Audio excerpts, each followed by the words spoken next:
Hello, hi everybody. Welcome to Literal Breakfast at Ruby's. I didn't wake up that long ago, which doesn't surprise anyone. I have my orange juice, I have my omelet, I've been eating it. Oh, it looks ugly because of the chroma key. Hold on. Let me see if I can fix that. Oh, I can't. Oh, maybe a little bit? Kind of. Yeah, oh, there you go. There's my delicious omelet. Wait, can I show y'all a side that has like, oh, you can see the, oh yeah, there's some bacon in there, there's some cheese in there. She's a cookstress, Your Honor. I also think, my hair looks particularly cute today. I'm just saying. I'm kind of feeling myself a little bit. My hair looks kind of cute on this day. Not even gonna lie to y'all. You gotta do it. You gotta, when you see it, you gotta say it. How are y'all doing? I hope everyone's doing well. I hope everyone's having a nice day. Let me just eat a little bit more of my omelet as we speak, as we have literal breakfast at Ruby's, because I actually have a lot to talk about.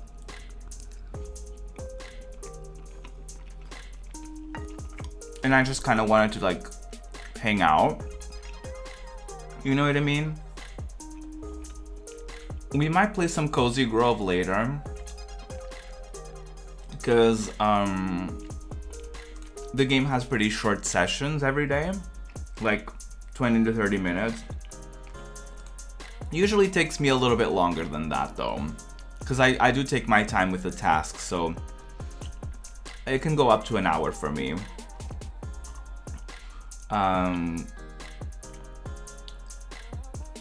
What do I want to talk about? There's so many things that I want to talk about. What is it gonna be first?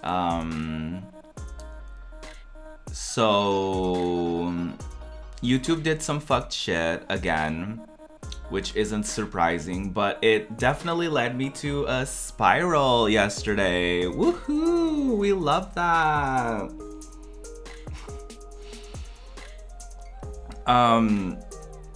Because unfortunately YouTube has been doing fucked shit for a long time now. But one of their new kind of like discoveries that people made was that they were basically allowing like advertisements and stuff like that were related to and kind of perpetuating sorry, let me get the actual terminology of this, and I can actually we can actually make it a cute little moment, and I could actually show y'all this on Twitter. That could be a fun little moment. We can have a little moment where I show y'all my browser, and we kind of discuss what I'm talking about with like an actual thing that y'all can see. Oh, you know what? I'm too lazy to set it up like that. I'm just gonna do like a window capture. That's exactly what I'm gonna do. That's exactly what I'm gonna do on this day. We're gonna window capture it. We're gonna full screen it. And that's gonna be that on that. Okay, gorgeous. One thing though, let me just, there you go. Yeah, I hope y'all are having a good day. We're gonna be talking about some fucked shit that basically took place yesterday. Well, it took place over, it took place recently, let's just say that. I think there's still like a hue, whatever. I think it looks good. So what happened was, this wonderful investigative journalist, Julia Engwin, who works for The Markup, the editor-in-chief of The Markup, they were investigating YouTube, and they found that YouTube has enabled advertisers to build ad campaigns around hate terms, which, unfortunately, are we surprised? No. And then today, they revealed that YouTube blocked advertisers from building ad campaigns around social justice terms like Black Lives Matter. As you can see in this little thing, terms like Black Lives Matter were blocked, and terms like White Lives Matter were not. So, fuck shit. And then we have more stuff. So, two other investigative journalists found that YouTube's ad portal blocked search results for 1/3 of the 62 racial and social justice phrases tested.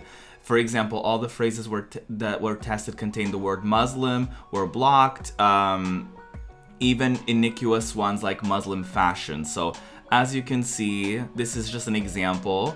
Terms like Buddhist, Christian, Jewish, Muslim, Buddhist fashion, Christian fashion, Jewish fashion, all were blocked, even though some of them you could argue that they're commercially relevant as far as, like, you know, target audiences. As we continue, Google has expanded their blocked list to include more terms. So apparently they reached out to Google. Google did not comment, but after they reached out, they actually added even more blocked terms. So originally blocked as of November of last year, they had terms like Black Lives Matter, reparations, colonism. I'm so sorry, I can't pronounce words because I'm Portuguese.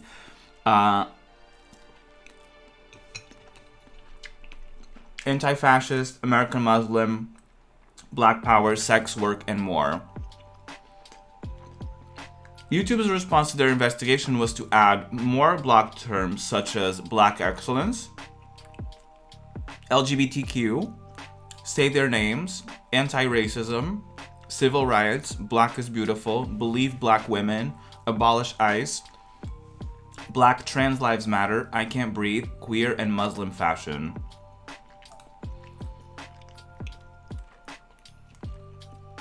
So apparently Google blocks 84% of the phrases on their list of social and racial justice terms, up from 1/3 of those on the list when they first started testing in November.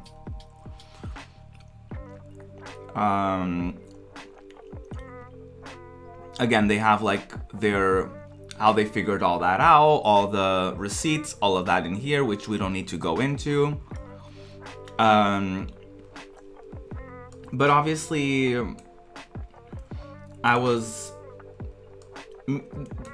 me and most marginalized folks on your timeline, I'm sure, were very, I wouldn't say shook necessarily, because I feel like even like recently we had that conversation with Zombie Kills on Breakfast at Ruby's, and you know, we, unfortunately, these are just things that happen, right? These are just things that take place on YouTube, and a lot of stuff has been deemed like, you know, non-ad friendly for a long time. I remember people that had gay or trans or anything that was queer related in their titles or descriptions, they were getting demonetized. Other situations that had anything to do with race or justice or anything of the sort, sexualities, gender identities, like anything that was, you know, relating to marginalized folks, it was getting blocked, it was getting you know, all of the unfortunate things, like they were getting blocked, they were getting shadow banned. And unfortunately, that's still the thing with a lot of platforms, and I feel like people don't always understand that. And Actually, as we were having this discussion, Zombie actually made a really good point of like, we don't want to compare platforms, and I totally agree with that. The only reason I bring up other platforms is that we also need to be careful and aware of what every platform is doing, because I do see a lot of people being like, oh, at least I'm not making YouTube videos, but I'm on TikTok, on Twitch, and Twitter, and Instagram, as if those platforms don't have issues. And I'm not saying that they don't have, but the reason that I went into kind of like a spiral yesterday was because of that exactly. Because like, as a marginalized creator, it always feels like the people that are benefiting and the people that are in positions of privilege, they don't say a word about any of these things. They let things continue to be, and they keep making their content. They keep getting their thousands and millions of viewers.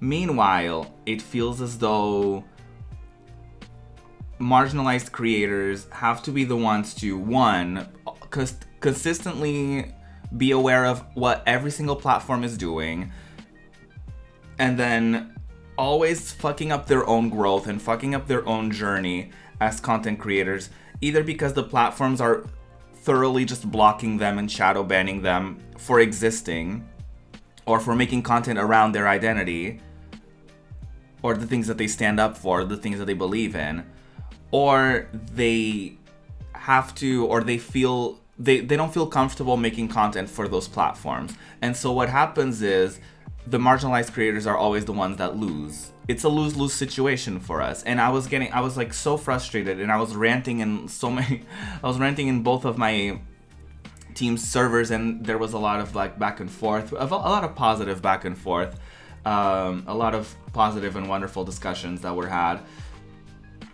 And to me, like one of the first things that I got overwhelmed was people kind of having this sense of guilt of like, oh, you shouldn't be on YouTube. Like, oh, you should move platforms. And for me, like, the first thing was kind of like, yeah, I understand, like, YouTube is doing some fucked shit, but sometimes as marginalized creators, like, how many times does it need to be said that we don't always have the choice to just up and leave a platform, right? Like, yeah, right now I don't feel super comfortable posting anything on YouTube or like promoting things on YouTube. I don't feel comfortable going on Twitter and being like, hey y'all, just posted a new YouTube video in the light of everything. But I'm not also saying that moving forward, like, I genuinely don't know. Like, am I gonna continue posting on there? Am I gonna like try to find a different like alternative? And what am I doing, right? Like, for the time being, I do have stuff archived on Twitch. Like, most of my streams are archived on Twitch as well as on YouTube. So you can find a lot of that over here in my videos section. I know it's way harder to find stuff on Twitch, which is why people post their stuff on YouTube. I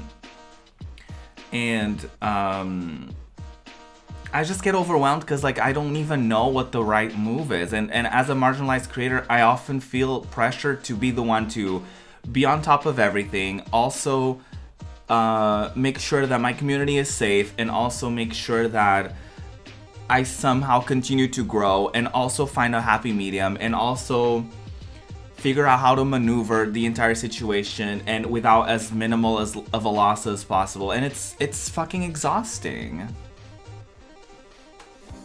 You know what I mean? It's exhausting to be always like not expected. Like, I didn't have anyone like knocking on my door like, hey Ruby, what are you gonna do about this?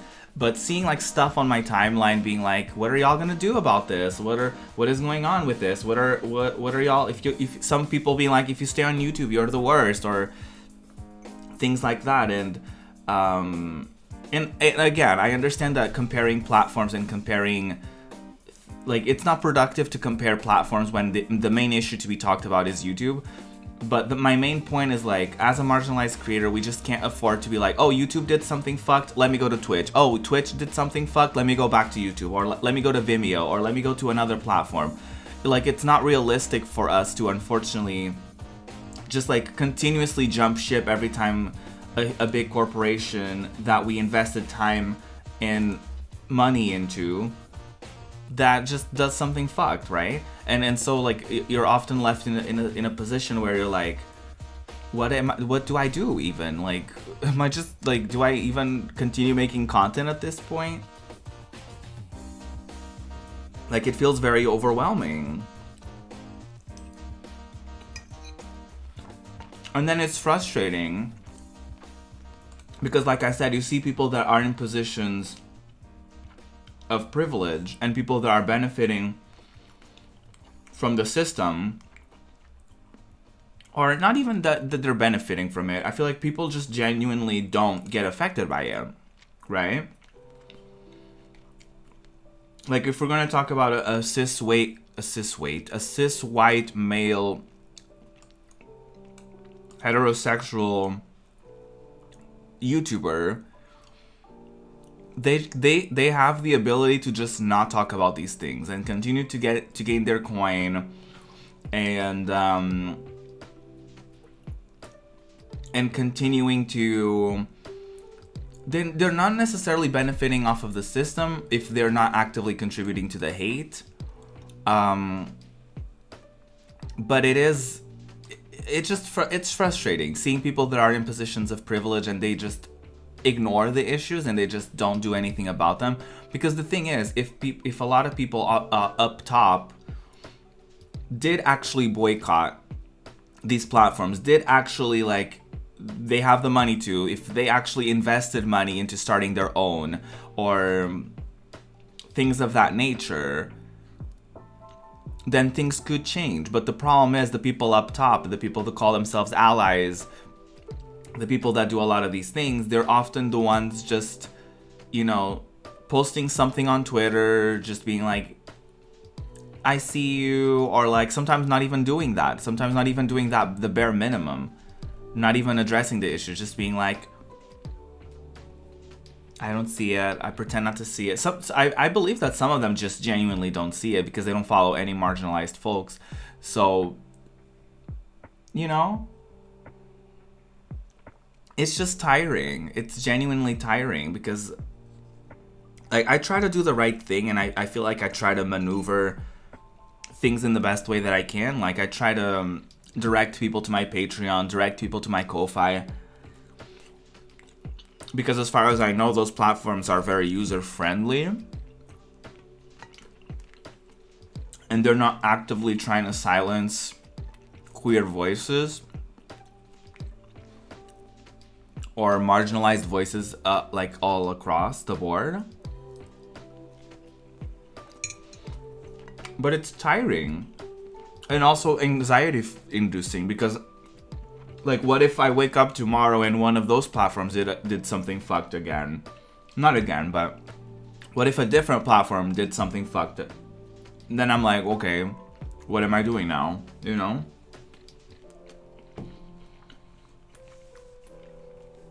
Like, I always feel like I don't know, and I feel like a lot of people can relate with me on that stuff. Like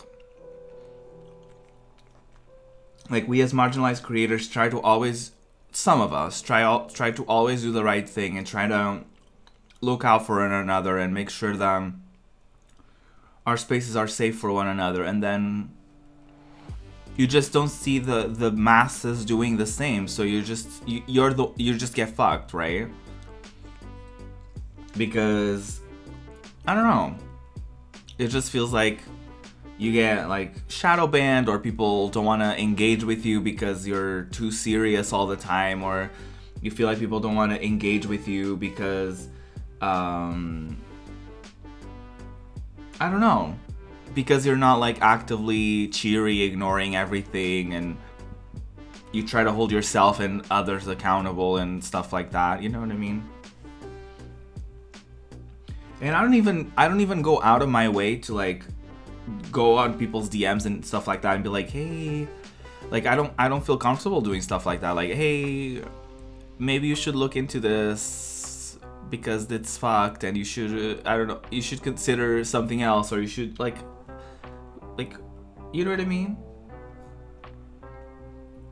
So it's often a weird position to be put in, and to just kind of Like, we talk about this all the time. Like, I just want to exist sometimes. You know what I mean? Like, I just want to log in. Like, I wish I had that privilege to just log in and just go about my day and just do whatever the hell I want and not think like, oh, some fucked shit is going on that platform, or something fucked up was said by this person or that person, or, you know, the algorithm or whatever, right? Hi, Del the Lemon, how are you? I'm here kind of lurking. Oh, okay, I appreciate your lurking. But I really appreciate you having this chat. I've been feeling a lot of the same recently. Oh, I'm sorry you've been feeling that as well. Because it's not a fun feeling, is it? It's frustrating. Like, yesterday I literally did nothing. I was gonna clean my room. I was gonna like have like a chill day off, and like the first thing that I see, like I just see a bunch of like shit on my timeline. Like, I log in and I see like a bunch of stuff, like, again, the conversation of people eating on stream resurfacing, and then the YouTube thing, and then there's just always like 1,000 things happening at the same time, and I'm just like, oh, and I was just overwhelmed. I feel like I just needed to just exist. You know what I mean? Like, I was ranting, I was like having discussions with people, but I was just like existing. Like, it felt like I couldn't do anything, or my brain wasn't even thinking of anything productive. I was just like sitting here, just like almost like dead, basically. Like, I was just basically here. My body was here, but my brain was fully checked out. I was like mindlessly scrolling through Twitter. I was like mindlessly like clicking on a stream, and like not like I was looking at the stream, but I wasn't watching it. Like, it felt like a weird like out of body thing where I was like I clicked on the stream, but I wasn't like there. Like, my mind wasn't there. And then I tried watching like YouTube stuff, which, you know, I watch with ad block, and I don't, you know, they don't get any money from me, don't worry. But I was like watching YouTube stuff, like music's a lot often, because I don't have to like pay attention to it, but I just felt like powerless, overwhelmed, annoyed, also kind of numb, also kind of just like checked out. And then, I don't know, yeah. You did the exact same thing yesterday. Twitter took all of your energy and you got nothing more. Yeah, it was weird.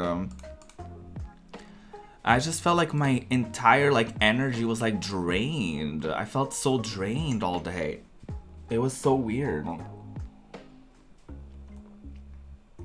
But then I get even more frustrated and annoyed, because it's like, for what? You know what I mean? Like, I do all of that, and all of that happens, and then like the day after or the same day or whatever, you see people just like fully blissfully unaware, like, oh, starting to post more on YouTube, oh, I'm starting my new YouTube channel, oh, doing all this, doing all that, and you're like what's the fucking point? You know what I mean? It's like you get like overwhelmed, you get annoyed, you try to do the right thing, and then you just like all of that, you just like look away, and you're like, oh, literally people just don't care, huh? Like, some people just literally don't care, and you're like, wow, okay. And again, it's not like, the problem isn't like staying on YouTube, the problem isn't doing all of that, because even I don't know the right answer. But it's like, what does one even fucking do? It's tiring. Your vibe has pulled me away from lurking. Oh, Del. Honestly, if you feel more comfortable lurking, please don't feel pressure to like chat up and be super active. But I really appreciate that. That's a really sweet compliment. Hi Jam, how are you? I almost didn't see you because y'all have similar chat colors. How are you doing, Jam? Hope you're having a good one. Hope you're having a wonderful one.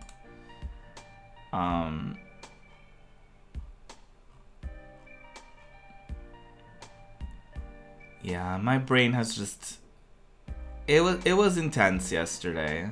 And then like by the end of the day, like I wasn't like chatting with anyone. I didn't stream, which I didn't think I was gonna stream anyway, but like I don't know what it was, but like by the end of the day I just felt like not like sad, but I just felt like kind of like alone. I just felt like alone, which is why like I tweeted that I was feeling like lonely too, because like and that's like a side note, it doesn't has like nothing to do with anything, but like I felt alone, and then I felt like, which is like the irony of like being in 2 stream teams, and one of which, like Radically Kind Gamers, we just got a bunch of new friends over there, and it's that irony of like you're in stream teams and you're in communities, you have your own community, but how like you can feel alone as well. And it doesn't help that I fucking had a dream where I either had like either a boyfriend or I was doing boyfriend-esque activities, let's just say that. And for some reason it just hit me like later in the day. Like, because like I think I opened my Tinder to kind of get distracted from everything for a little bit, or to take my mind off of things for a little bit. And like also like feeling powerless over there, because like I rarely get any matches. When I do, it's like the conversation dies and stuff like that, and I'm like fuck. Like I was just like tired. I was just tired of everything. I was like, damn, like. And then like the vaccine thing too, like when am I gonna like be able to like just like fucking like go out and hope that someone hits on me or something like that, or like that I randomly like bump into someone and have that romantic comedy moment of like, oh my god, we're falling in love kind of thing. Like, oh, I felt bad because I feel like I worried people when I tweeted that I was lonely. But also like I 100% did it for attention. Like I didn't do it for likes and re-engagement or anything. I didn't do it in that way. I did it because like I literally just wanted to like say it to the world, like, hey, I'm feeling lonely. And it was very nice that like people reached out and replied or DM'd or whatever, and made me feel a little bit better. Because I feel like I just also had to like just say that. But yeah, it was just a fucking weird day. It was just a weird day. Alone and burnt out, I feel that, yeah. I've been feeling that way lately. It makes me feel a little bit better that, you know, misery loves company, but it makes me feel kind of sad that y'all are feeling the same things. A part of me is like, oh, okay, I'm glad I'm not alone, but another part of me is like, damn, I'm sorry y'all are feeling that too.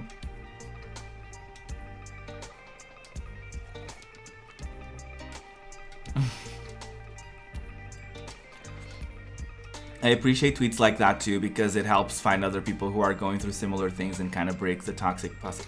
Yeah, I also kind of felt that too.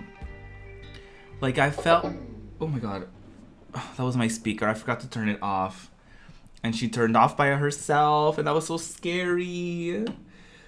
I always forget to turn it off. Oh my god, it was so scary.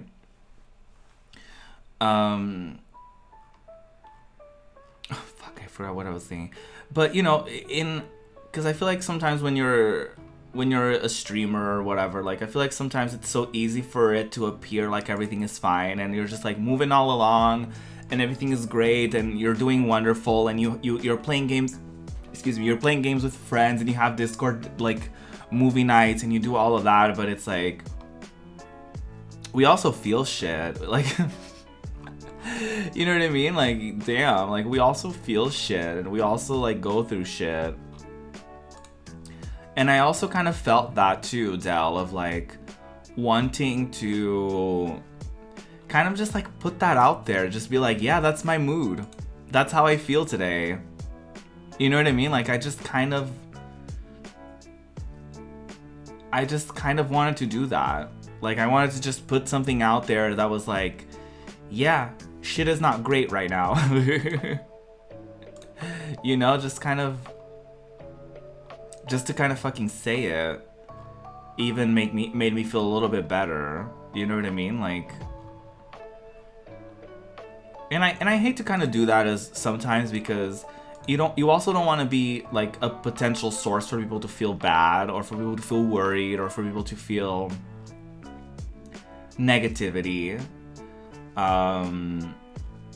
So, you know, I did feel apologetic. I did feel like, oh damn, like every time someone DM'd me or reached out to me, I was like, I hope I didn't scare you. I hope I didn't scare y'all. I hope I didn't, you know, I didn't worry you or whatever. But honestly, that was just how I was feeling. It was very much that. Like, I was feeling that. That was my mood. That was my mood of the day.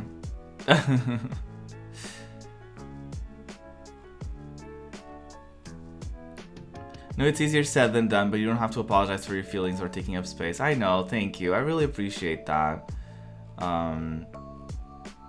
Yeah. It's just that you don't also want to worry people, right? Like, you want to tell people how you feel, but you also don't want to, like, you know, you don't want to, like, make them feel like you're feeling or make them feel worse than what you're feeling. Or, you know, like, if someone is going through Twitter to, like, distract themselves and then they see that someone else is going through shit, then, I mean, I guess that can make them feel a little bit better. Like, hey, at least I'm not alone. But yeah. It is what it is. I don't even know where to go from there. I don't even know where to go from there with this conversation.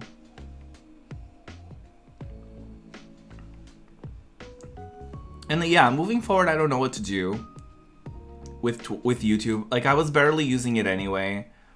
I basically just upload my podcasts on there, and I try to upload. I have a separate channel for, like, archives, and to just kind of, like, hope for like for any kind of, like, discoverability that somehow, like, that Twitch may not have, and that somehow I may find in a different platform. You know what I mean? And just, like, shit like that, where you just kind of, like, you just exist on other platforms hoping for the best. Not that I have anything in particular that I can say, like, oh yeah, because I did that, I have a few more followers or subscribers or whatever. You know what I mean? Like, but you always hope. You always hope. When you're, like, a marginalized creator, you can't just, you know, like, you can't just hope that,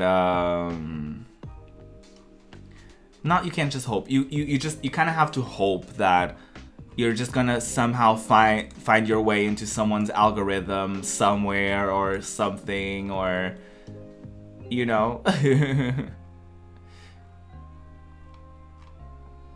You just kind of hope, and you don't get to be picky about, like, your platforms, or about where you're at, or about, you know, whatever it might be. So it's difficult. It's difficult to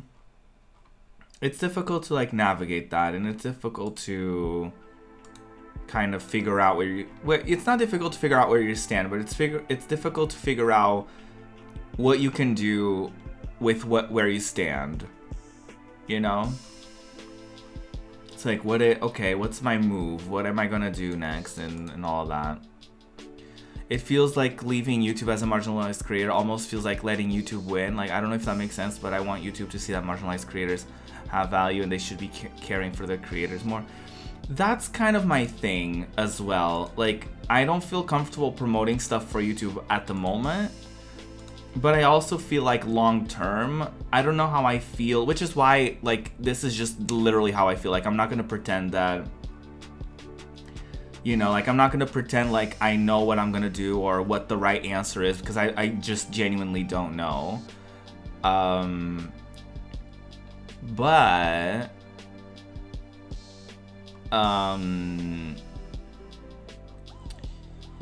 I do feel like if every marginalized creator left the platform because the platform was not great for them, would it realistically impact them? Like the platform? Like would YouTube be like, oh, all the marginalized creators are leaving. Okay. Like what is their realistic reaction to all of the marginalized creators leaving? Right? So for me, it's like that's almost letting the system win, and I feel like it's if you can, and I think this is an answer that can work for everybody. Like if you can not if you can handle it, but if you have the spoons for it to be on YouTube, knowing all the fucked shit that happens on there, then I do think that it's important that we're at least there rather than not there at all. Does that make sense? Because if we're gonna assume that like, oh, none of us are welcome there, then none of us are gonna be there. None of us are gonna be there advocating for each other, and none of us are gonna be there speaking out and having our voices be heard there. Even if our voices are minimized, even if our voices are, shadow banned or silenced by the algorithm and what have you, right?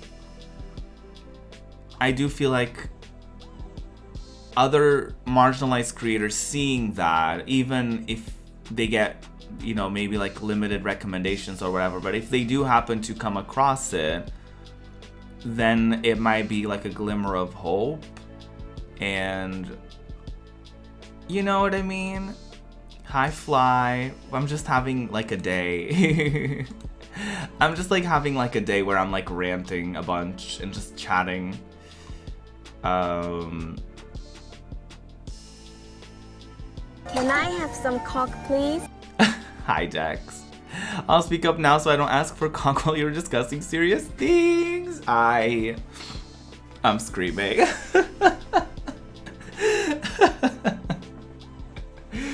How are you, Dex? I hope you're doing well.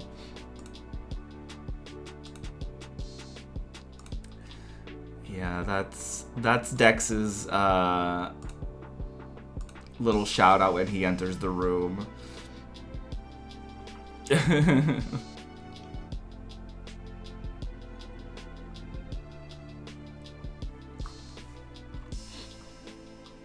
But yeah, I don't know how to proceed with the conversation. I don't know if I wanna proceed with the conversation. Like, I don't know if I wanna keep talking about it. I just kind of wanted to say it.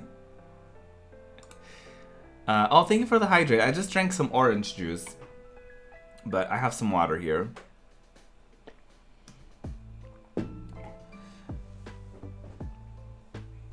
I'm doing well. I've just been listening, but I was like, I wanted to respond, but I'll just hold off. You're fine. Don't worry about it. Don't worry about it. I'll have to check the VOD later on.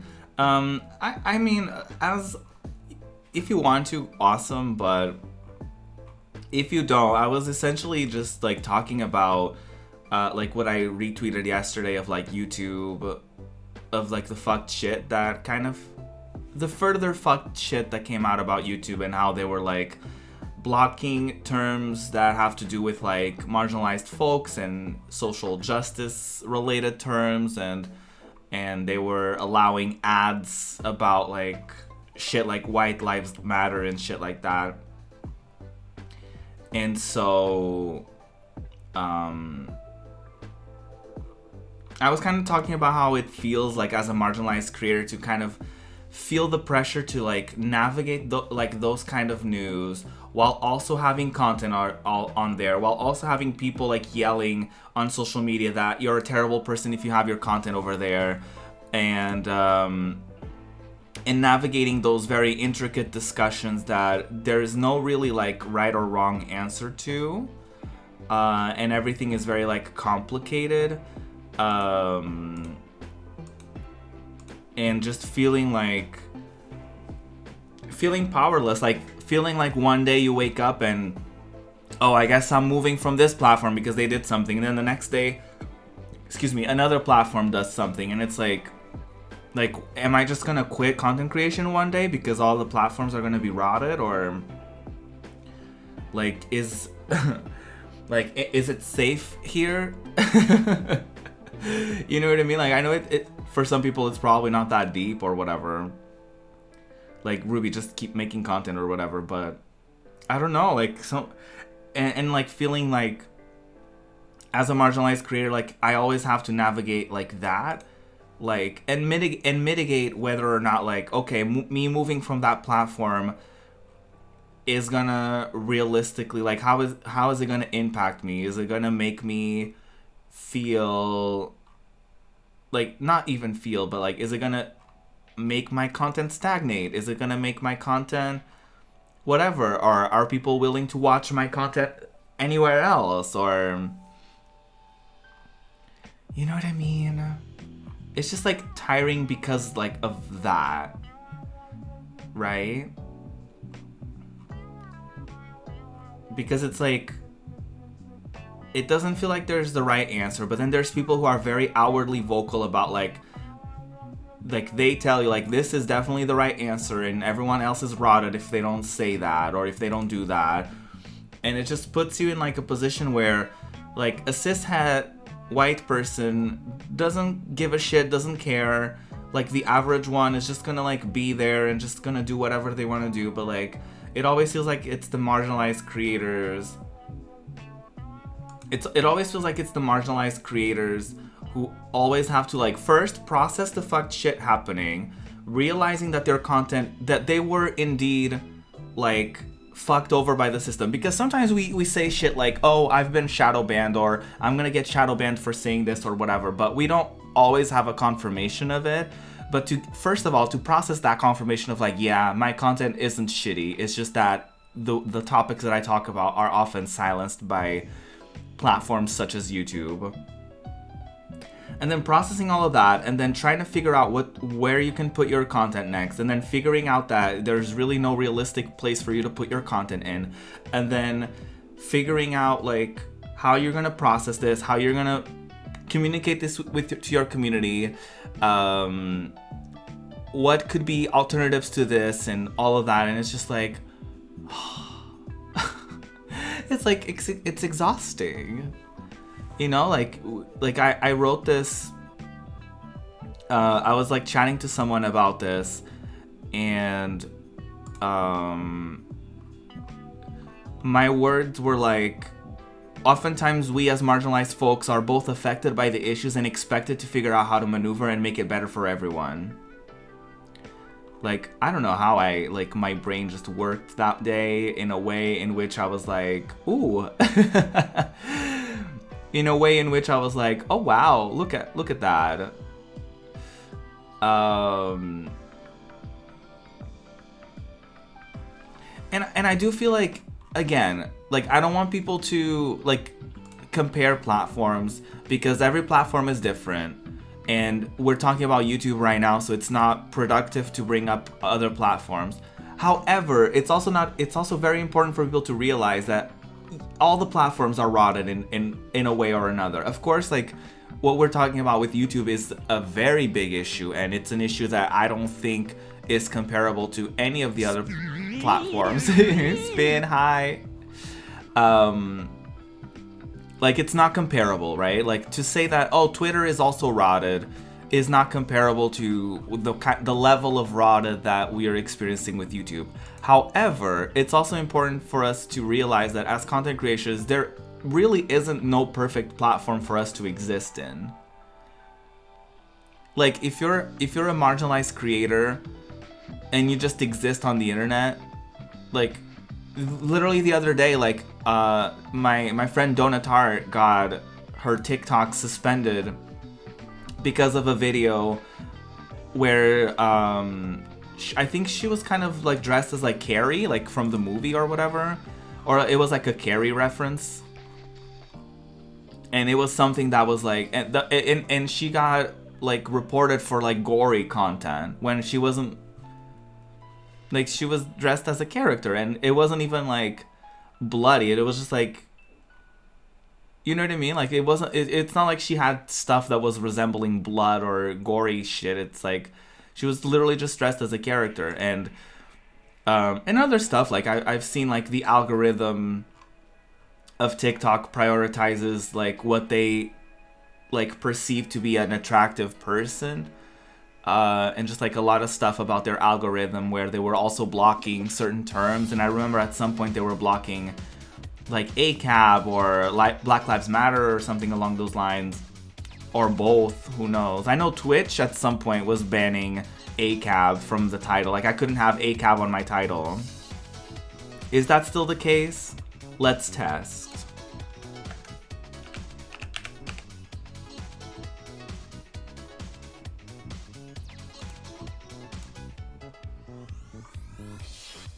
Yep, it's still the case. It's 2021. All the shit that's going on with the police, that has been going on. Let's correct that. Things that have never stopped going on with the police, and you're still not allowed to put ACAB in your title, for example. And I say this for people who try to act like, oh, if you stay on YouTube, you're rotted, and like, I'm just gonna, you know, you're a good person if you instead make your content on Twitch. Okay. Like, you know what I mean? Like, it's not the same level of rotted. It's not the same level of rotted. And I understand that, and I don't want to compare situations. But also at the same time, it's like, as marginalized creators, like, where the fuck do we go?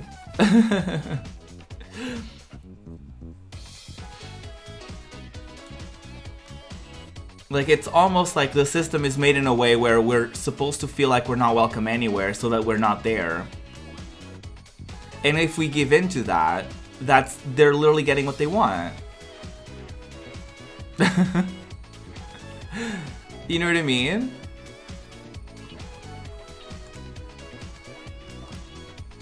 Like, what am I supposed to do?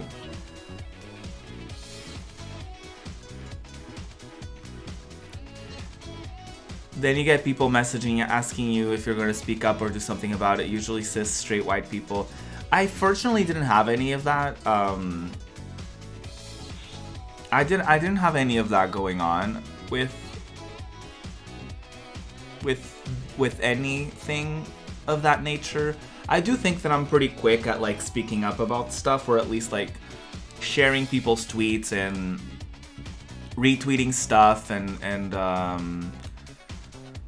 trying to say something about situations.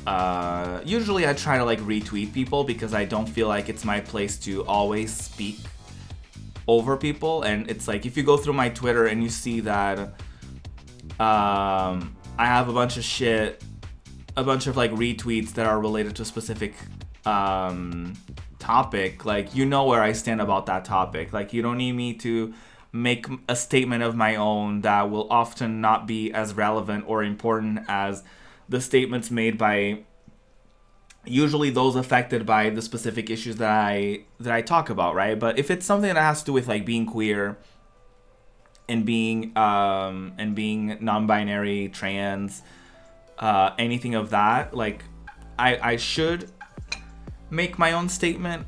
Also, I don't think it's I should even, like, you know,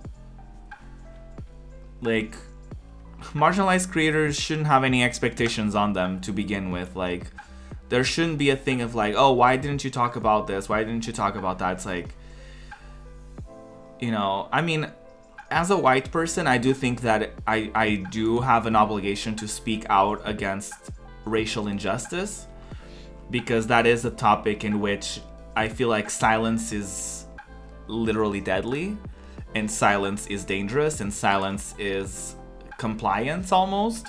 So I do feel an obligation to say stuff or to uplift voices that are saying stuff that is relevant to those topics of racial injustice. But as far as like queer stuff, I feel like I shouldn't be expected to talk about trans issues or gay issues or non-binary issues, because I already lived through those issues myself, and sometimes I don't want to talk about them, and nobody else should be policing whether or not I'm talking about something just because something happens, right?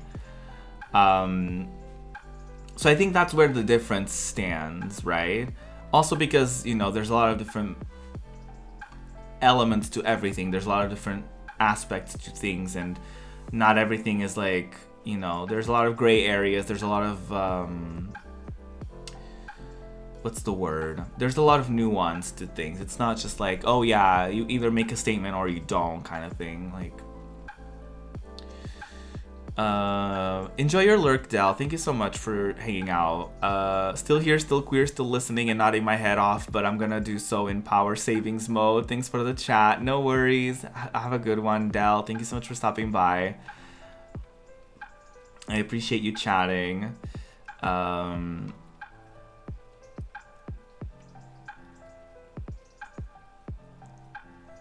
Yeah.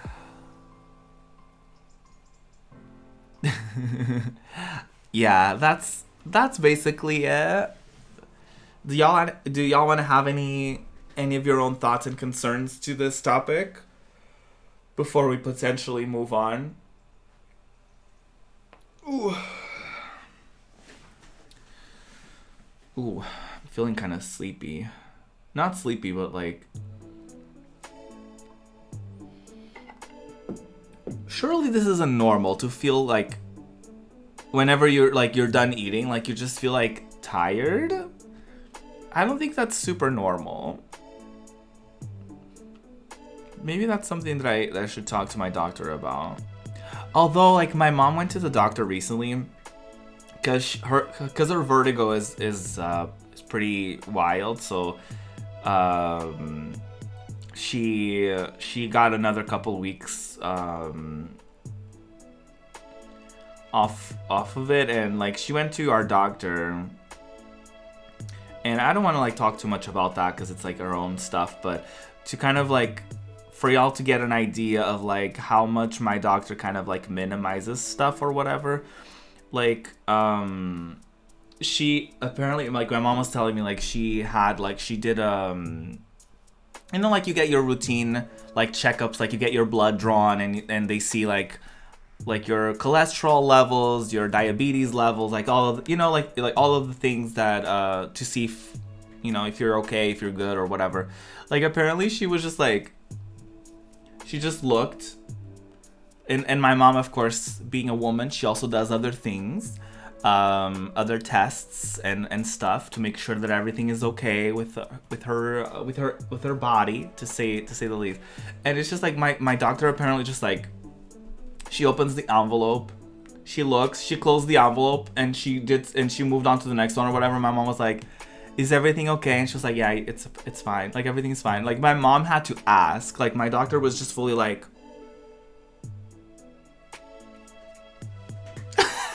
like, just fully like looking at it and like in silence, just like folding through the things and just like looking through the pages and whatever, and just like not saying a thing. Like, hello? Like, wouldn't you just be like, okay, so as far as this, everything seems normal, everything seems fine, whatever. And then apparently my doctor got like kind of pissed and annoyed at my mom because like my mom does suffer from vertigo. And she was like, oh, a couple of my coworkers, like, she asked it very innocently. She didn't mean to like be rude or whatever, but she was like, a couple of my coworkers have mentioned that their doctor has done like some sort of like thing with their neck. I can't really explain what the movement were, but that their doctor did something with their neck or whatever, and it made them feel better. And she was like, I was wondering if that was a thing that could happen. And my doctor apparently like kind of like was kind of snappy at her, and she was like, well, you know, have you been doing the exercises that I told you to do every morning? Like, just kind of like, because she apparently like, there's like some exercise that you can do with your neck every morning to kind of minimize or help minimize vertigo or whatever. And my doctor apparently kind of like snapped a little bit at her. She was like, oh.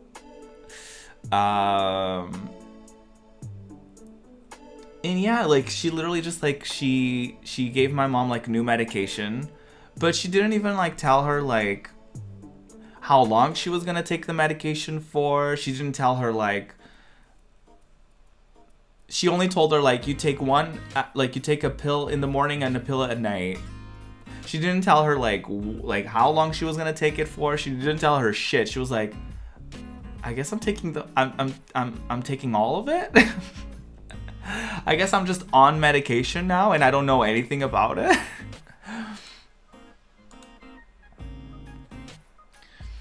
And I was like, why don't we just change doctors, Mom? And she was like, oh, there's people fully like in the system, like in the not the medical system, but people in the public health system who are like waiting like months and years for a doctor. She was like, I don't know how that would work out for us if we just changed doctors. Like, I don't know how long we would be without like a doctor. And I was like, oh, well.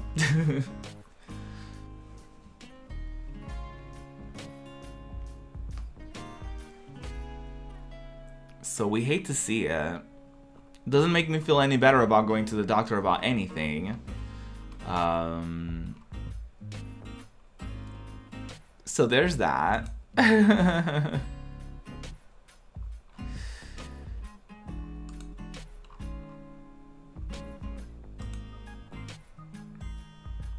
It's a moment. It's a moment. Yeah, like I just don't feel inclined to going to the doctor. Like I just don't want to, you know? Like I don't want to, you know, deal with that, like the awkwardness and deal with like the having to ask like all the questions in order for things to either not get minimized or for me to get an idea of what things are. Like I shouldn't be the one having to ask all the questions in order for things to be said to me or whatever. Like I shouldn't have to ask like, hey, is there a treatment for this? Like what is the plan? Like you know what I mean? Like I should be just told. Yeah, prove something is wrong with you, or like there's also like the fear that I go to her and I'm like, hey, is there a possibility that like how can I get like diagnosed about like mental health stuff or, you know, anything of the sort? And like, what is she gonna say to that? What's the probabilities of that? Is she gonna be the one diagnosing? Is she gonna direct me to someone? Is she not gonna do it? Is she gonna minimize it? Is she gonna say that I'm just this or I'm just that? Like, what is it gonna be, right? Do I want to just like set some money aside and just go to like a private, you know, like to a therapist or to like whatever? Oh yeah, apparently, like, yeah, I've read a lot about how fat people deal with the constant thing of like going to the doctor and all of their issues somehow get blamed on their fatness and on the fact that, oh, you're fat, therefore the reason you're depressed is because you're fat, or you have anxiety because you're fat, or you need to go on a diet. Like, oh, I'm having issues with this. Like, oh, just go on a diet. It will fix it. Like, what? Oh, no. Why does that... Oh, okay. Hold on. Let me turn that off because I'm not playing that game.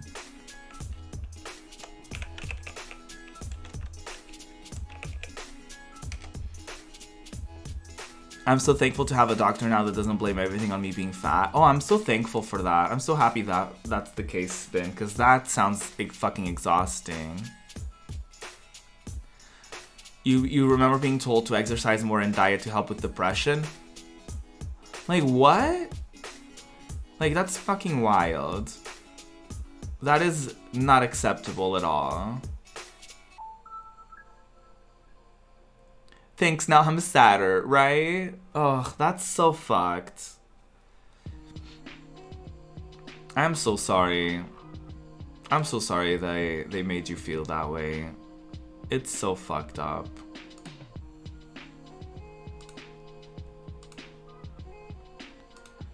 It's so fucked up. I'm so sorry.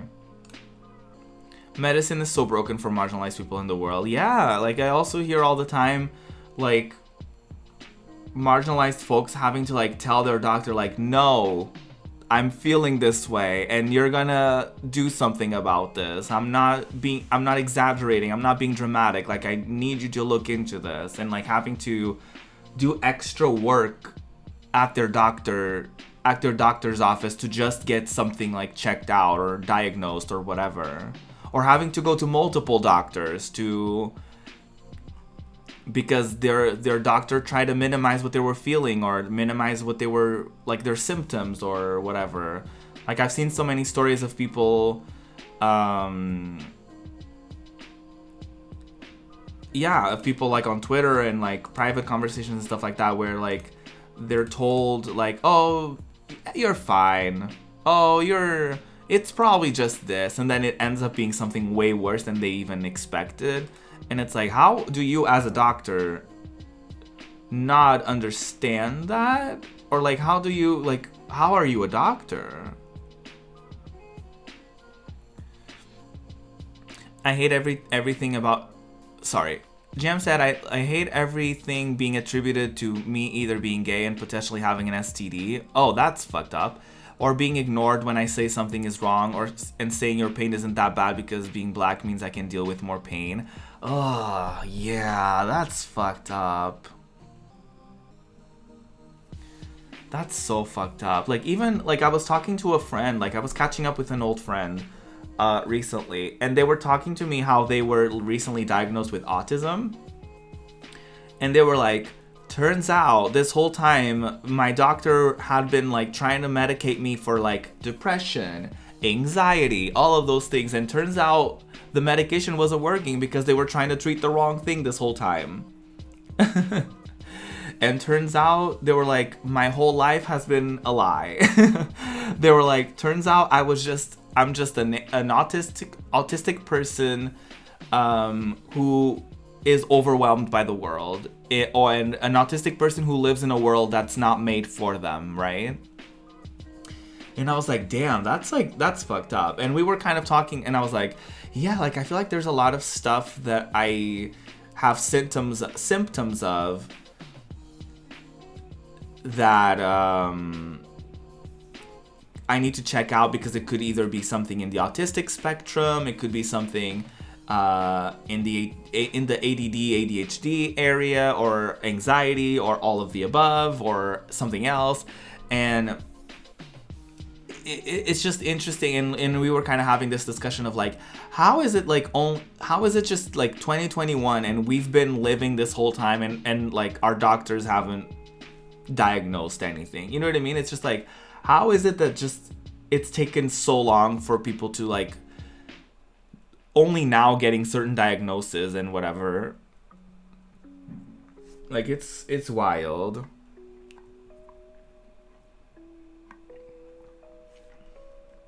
You've seen stuff like that in medical textbooks, like misinformation about black people in pain. That's fucked up. That's so fucked up. Like, how is someone's skin tone gonna make them more or less, like, capable of handling any particular kind of, like, symptom or disease or condition, or, like, how does that make any sense? Like, I feel like, do you need to, like, who are these doctors? Who are these doctors who are reading these things and being like, yeah, that makes sense? Like, hello? Like, I'm no doctor. I didn't even go to college. And that doesn't make any sense to me.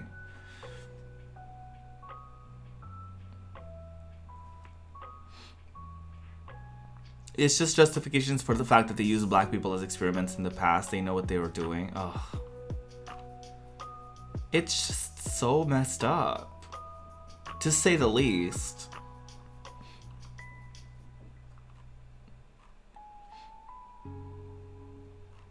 I remember I went to the doctor, and I know this doesn't have this doesn't have any really comparable thing, but it just reminded me of a thing where like self-advocacy is such a thing, where like I went to the ER because I was having a migraine, right? And I was just like having a horrible time, the most horrible time I've ever had with a migraine, to the point where like my mom was like asking me questions like how I was feeling, and I was like stuttering, and I was like, sometimes I couldn't even finish my sentence, like my brain just fully just like turned off, and and she got worried, and she was like, oh, we should call 911 or 112. We should call 112 because that's scary. And I remember went to the hospital, and like apparently like the nurse like looked at all the things, and she was like, so on a scale she was basically, honestly, y'all, I'm not even shitting you, she basically gave me a little talk of like, well, you know, this is like emergency room, like for emergencies. So like if your pain levels aren't a certain amount, then we just want to make sure that you came here and your pain levels were basically, she didn't say it like this, okay? I'm paraphrasing. I'm just saying what I interpreted out of that conversation. Basically, the conversation was something to the lines of like, we just want to make sure that your pain levels basically justify you being here in the emergency room.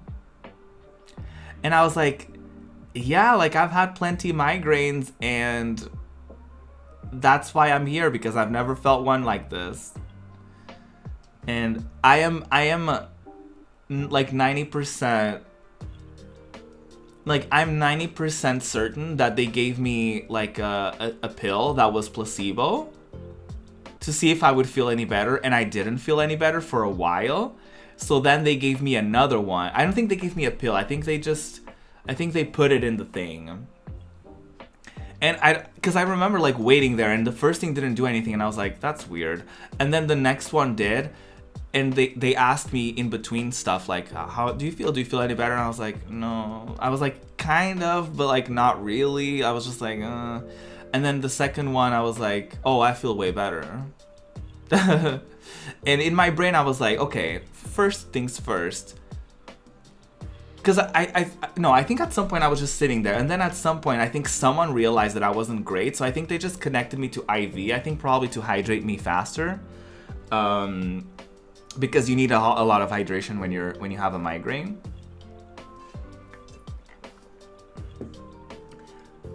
And yeah, because I remember vividly being like, that didn't do anything. I was like, do they not believe me? Like, like, do they not believe me? But also, it's kind of like, even if it was just a migraine and I was just feeling horrible, like, why wouldn't that be valid for me to be in the emergency room? If I was feeling pain that I've never felt before, or if I was feeling horrible, like, why should I be feeling bad for going to the emergency room? Like, what if I don't have like any medication at home to treat that? Or what if I'm, you know what I mean? Like, what if I don't have the tools to deal with that? What if, you know what I mean? I was just like, what if I don't have anyone to take care of me? I was just kind of like, I was annoyed. I was like, okay, great. I feel shitty, and now I feel even shittier. And I can't even imagine what it's like for people of color, right? Because then for black folks, it's like, oh, you can, are you sure it's that bad, kind of thing? And it's like, yeah, bitch. Why do you think I'm here? Like, I don't like going to the doctor.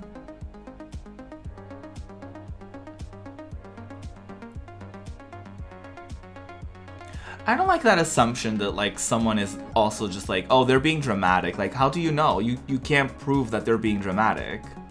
Unless you literally can. But also it's like, wouldn't you want to like play it safe and just make sure that they're not being dramatic? Like, why would you assume right off the bat that they're being dramatic, right?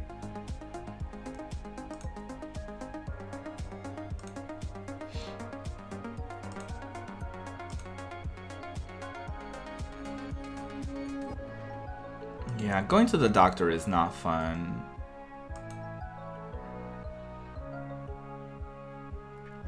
It's not a fun sensation.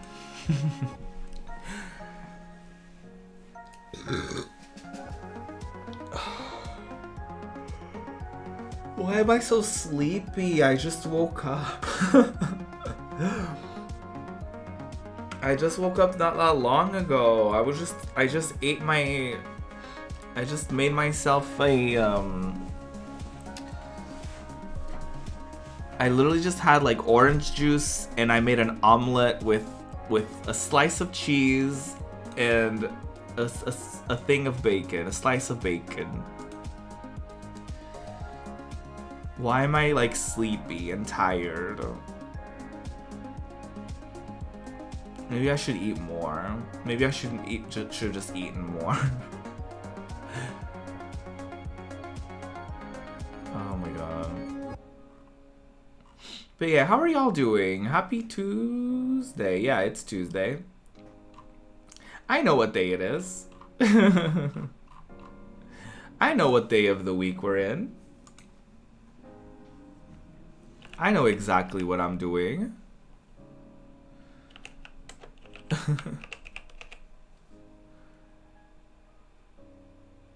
What a mood. I'm like, what day is it? I'm like, what are we doing on this day? What is going on?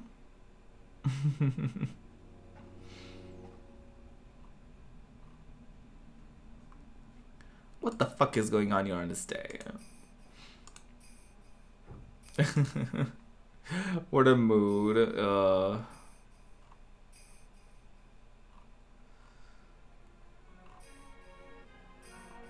What a moment.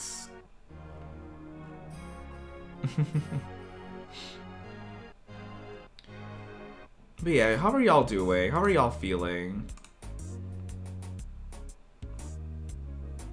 How's this how's this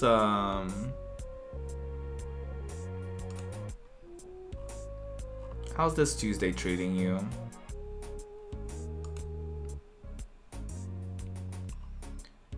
It's one of those days, you know?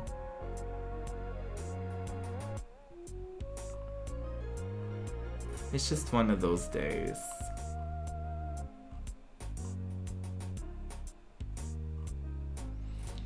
The new Final Fantasy 14 patch. Ooh. Yes, 14 patch. You're getting your second vaccine? Yes! That's like another thing. I don't want y'all to feel bad for me. But like, damn. Like, seeing so many people on my timeline, like, getting their vaccine. I'm like, well, damn. Couldn't be me. Like, oh, I'm happy for y'all. I promise I am. But I was like, oh, I'm gonna have to wait, huh? I'm gonna have to wait. The distribution is BS. I mean, yeah, in the US, it's going, in the US, things are going by very quickly. Because y'all are producing your own. Y'all are producing your own vaccines, right? So, I mean, it makes sense. It checks out. And over here, we're just like, and I feel like in a lot of other countries, we're just ordering it from other places. I think Portugal has like all kinds of vaccines. Like, we have all of the things. We have all kinds of vaccines going around. So, who knows, like, when I'm gonna get one, which one is it gonna be? Like, I know nothing. Any kind of predictions is that we should be vaccinated by the end of the summer, but I don't know if... I don't know how that's going. As far as, like, I don't know if we're on schedule. I don't know if it's gonna take a little bit longer.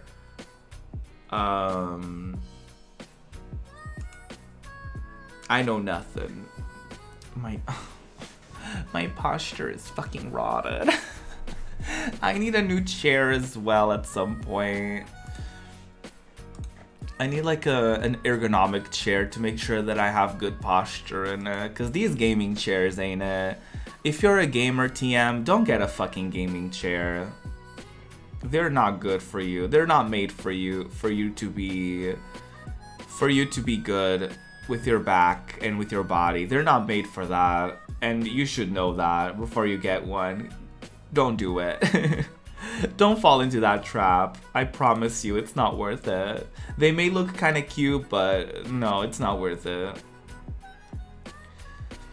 If you can get an ergonomic one, I know that they're pretty chunky investments.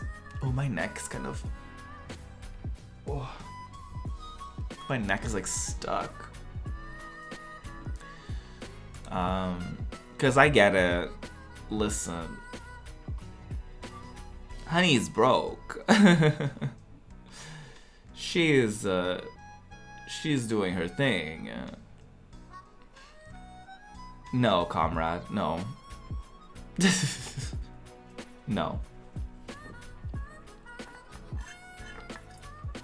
You should know better than to try to tell me what to do.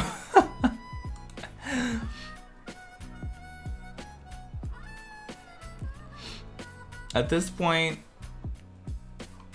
how long have you been following me for? You've been following me since August of last year. You should know better than that.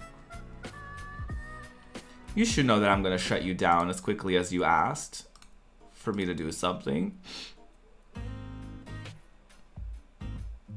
Oh, it's this Animal Crossing music making me feel guilty.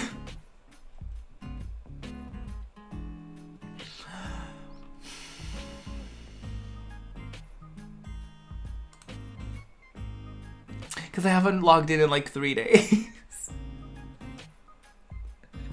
I think I hit burnout.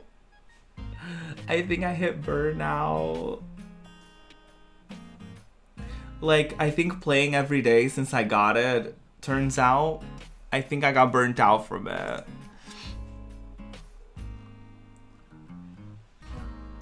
Where have you been? I know.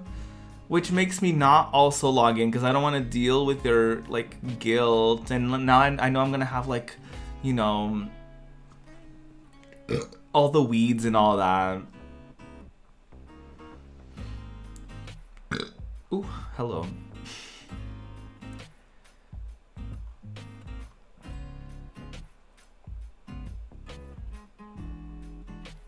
Don't you like me? Not that. Not Egbert. I think they get pissy with you until like a week, so you should be fine. Oh, okay. Okay, good. I might log in at some point. But I don't know when. But I don't know when. I'm not even gonna lie to you.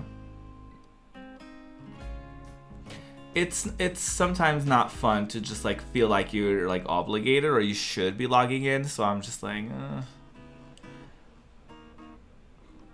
cause like I got all the Mario items. I think at this point I just need to like decorate my island.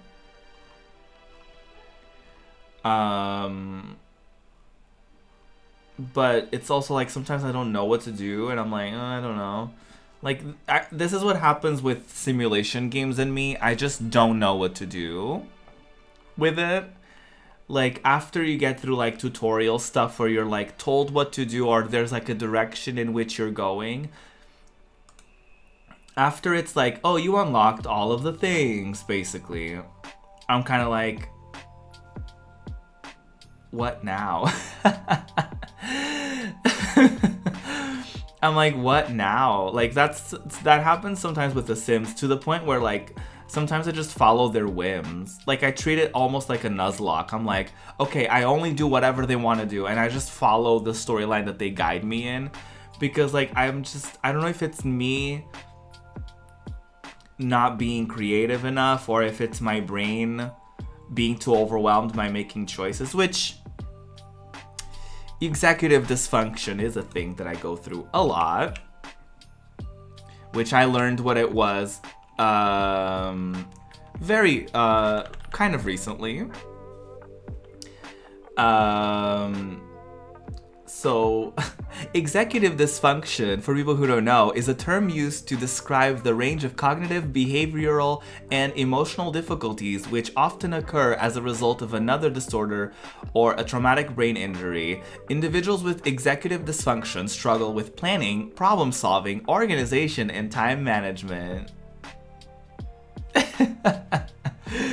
Love that for me. Well, you know, nothing is officially diagnosed. This is a self-diagnosis, I should say that.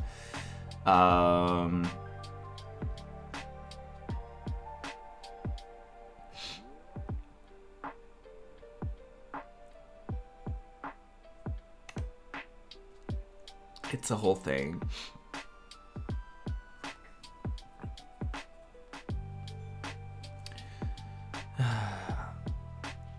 Y'all get one elephant slide. Literally. Like, I wanted to make a little coffee area, like a little cafe area, but I was like, I don't know what to do. I don't know how to make it cute. I don't know how to make it iconic.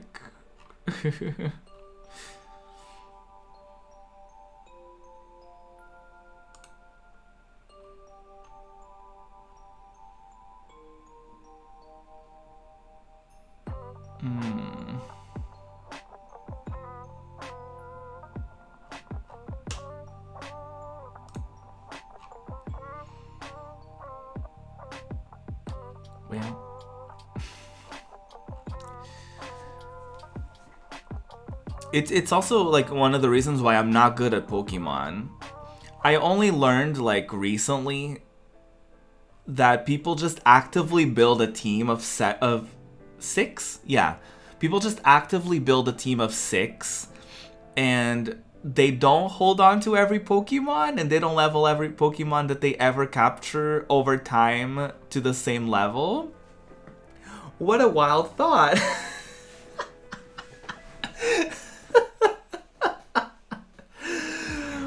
I learned that people just, as they proceed through Pokemon, as they go through their adventure, they drop some Pokemon along the way. And I was like, oh, that's a concept. Oh my god. Like, I stopped playing Pokemon Shield because I'm pretty sure I got bored of, like, playing it off stream, like, trying to get everyone to the same level. I was like, oof. Don't you be calling me out, Ruby? That's how people play the game. I'm not calling anyone out. I'm literally just saying, like, people have this thing, like, where they can, when they play the game, they recognize the Pokemon that are low tier, mid tier, and high tier, and they gradually get rid of the, not get rid, but they gradually box the Pokemon that are low tier, and they keep the ones that are optimal for their team. But I'm like, what if? But what if I need them later? What if, you know, what if the Pokemon that I think is good isn't as good as I thought it was gonna be? Imagine overthinking a Pokemon game. That's me. That's what I do. I've also been scrolling through Twitter this whole time while I'm live. Love that. Love that for me. Because for some reason I want to have, oh my god, what is it called? Stimulation. Apparently, I just want stimulation from Twitter right now.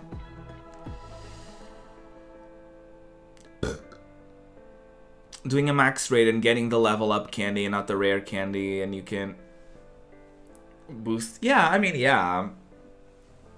But the thing about Pokemon Shield is, like, I feel like you can also have a lot of Pokemon. I feel like I've never had this many Pokemon at a specific point of the game.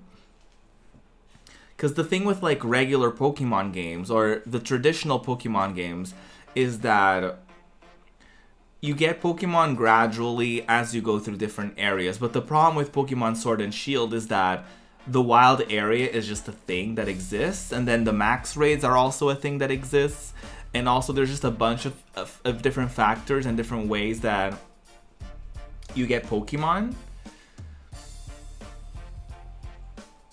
I'm horrible at games like that. I remember I got overwhelmed by Ni no Kuni, the first one. I don't know how the second one is, but Wrath of the Witch, I got overwhelmed by it because it's essentially like Pokemon. It's basically how I would love for Pokemon to be, but that's a whole other story. Because I try to, like, level everyone up equally, and that's how I deal with my party members on Final Fantasy games or any RPGs like that. So that's just how I am, y'all. That's just how I am.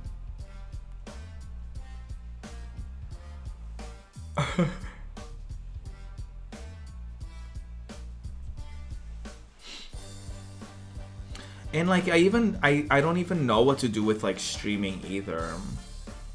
Like, I know what to do content-wise. Like, I know I want to play Final Fantasy. Like, I want to finish the games that we started. I want to play indies every once in a while. I want to play stuff that I get codes for. And all that stuff. Or, like, demos or whatever.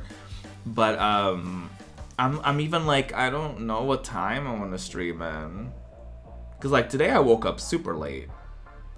Because I went to bed super late. And then I'm like, what time do I want to stream in? And then usually my parents have, like, dinner at 8. We have, like, together dinner. And I'm like, do I want to miss out on that? You know, like, oh, do I just want to bring my food over here and stream while I'm, you know what I mean? I'm just like tired. Like, I don't know. It's so many, like, it's hard. It's clearly hard for me to make decisions. It's clearly very difficult for me to problem solve and make decisions. We've been through this. 2 seconds ago, I talked about it. Oh, my neck.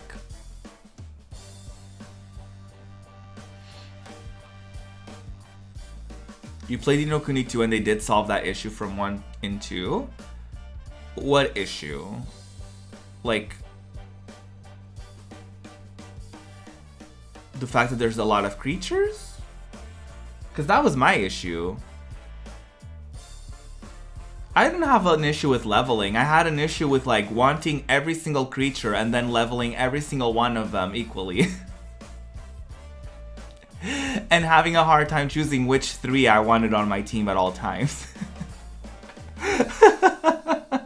That was not a game issue. That's a me issue. That's on executive dysfunction, honey. That's not on them. That's on me being horrible at making decisions. And oftentimes unable to make decisions.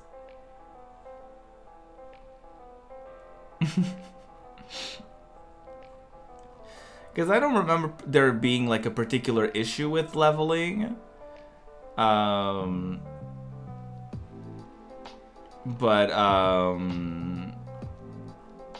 it's fine. We don't have to get into it. But I was just, it was mainly, like, I didn't frame it as, like, a...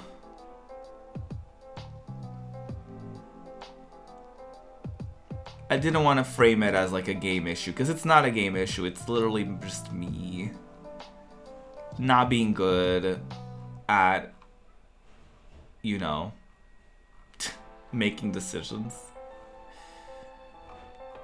Me just not getting overwhelmed by choice.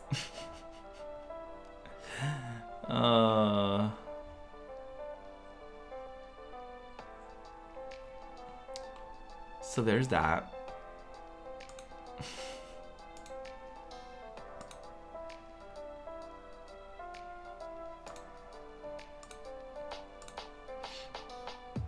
It's fine.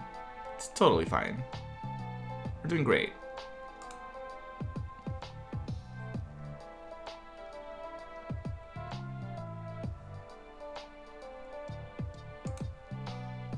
Everything's fine.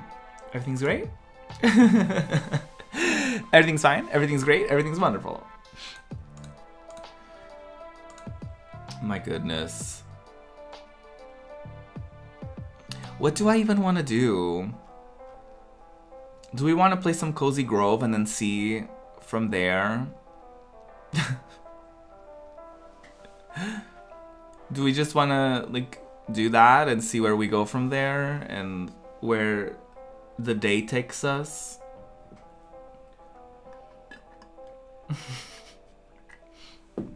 This is fine. Ooh.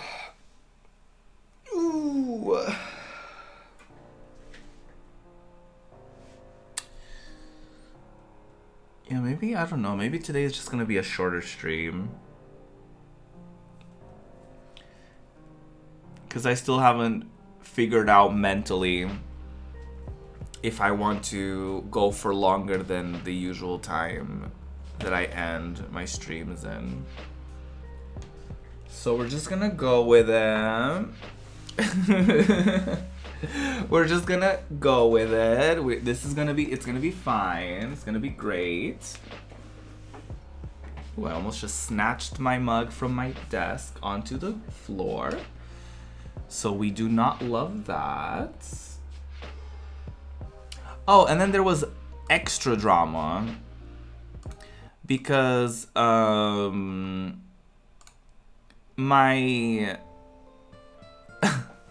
because I had a Windows update and then I was just trying to play some Cozy Grove and then the audio was fucked up, and so I tried like fixing it.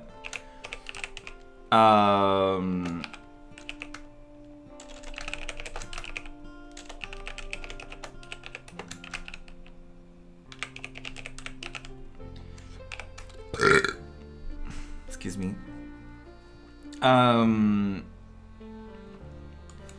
And so I had to roll back the update. And I just have to make sure that I don't update my computer. Oh my god.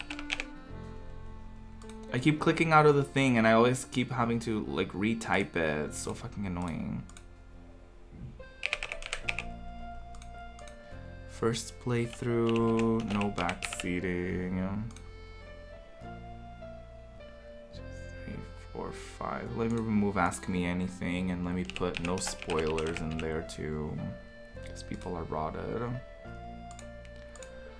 It's me having all this work to tag my stuff, and people will still spoil. It's me doing all of that work for people to still try to spoil it for me.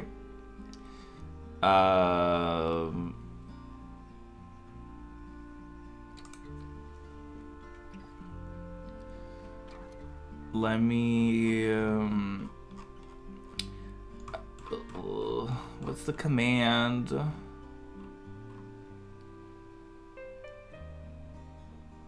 Where is the command? What the hell? It's my commands being broken down within like 2 different categories, even though they're not supposed to be. Okay, okay. It's just that. You know, just. Oh, not failed to update the game. Not that.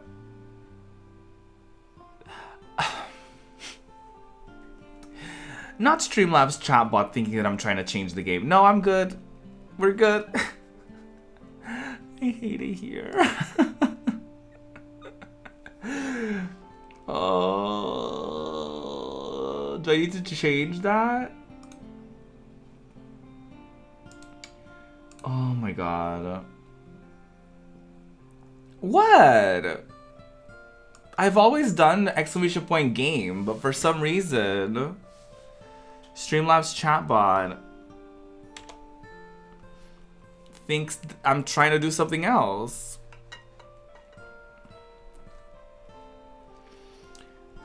Girly, I don't even know what to name this fucking command. I'm just gonna do exclamation point PR. Is that gonna work? Of course it's not gonna work. Lovely. I updated the timer. Why did it not update the name of the thing? I fucking hate it here. Wait. I did update? But it's not working? I love technology. You know what? I fucking love technology. But yes, this game was provided to me as a PR code from Papa Agenda Co. Which I should have updated that because I just named them Papa Agenda, so love that for me. I'm a flop. Teehee.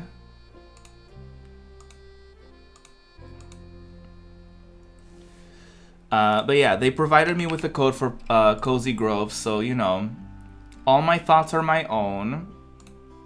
However, the game did get provided to me for free, so take that into consideration, I guess, if you think it somehow affects my judgment of the game. Have a good one at PT Spin. I hope you have a great one.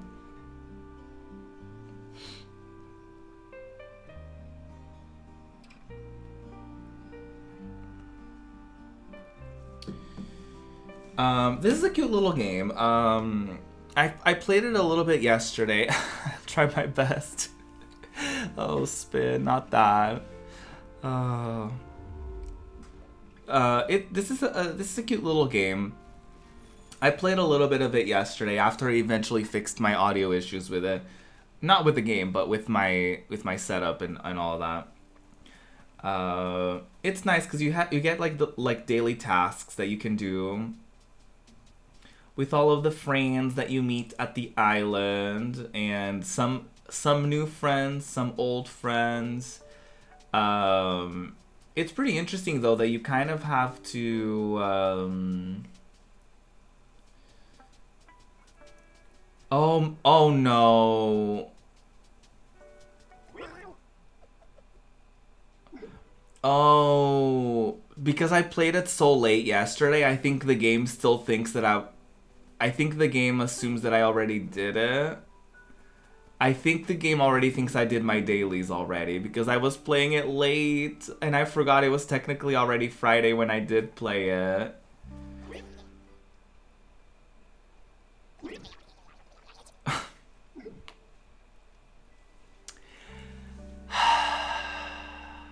It's one of those days, huh?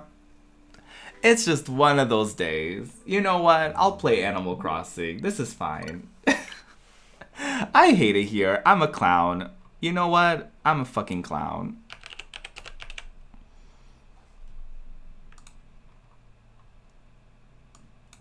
I feel so... Ugh.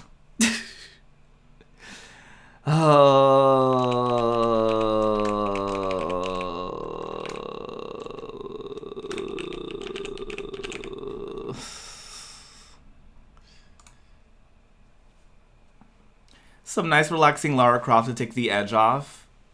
No. Absolutely not.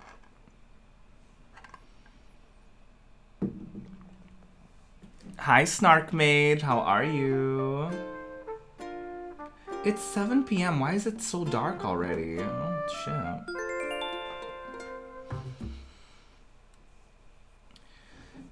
The game is like, oh, it's 7 p.m.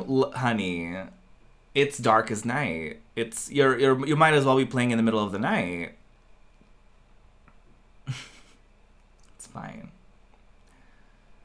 Hope you're well, Ruby. I'm okay, Snark Mage. I'm okay. We had a long conversation and just more of a rant about everything going on with like YouTube and all of that stuff, and just how my day was yesterday and how my day is today. And I'm doing better today for sure. But yeah, you caught me at a really weird moment in live streaming when you think you're gonna do something and then you're not gonna do something, and then you just feel like a fucking clown. And you feel weird and you feel awkward and you just try to move on with it. So that's what I'm trying to do.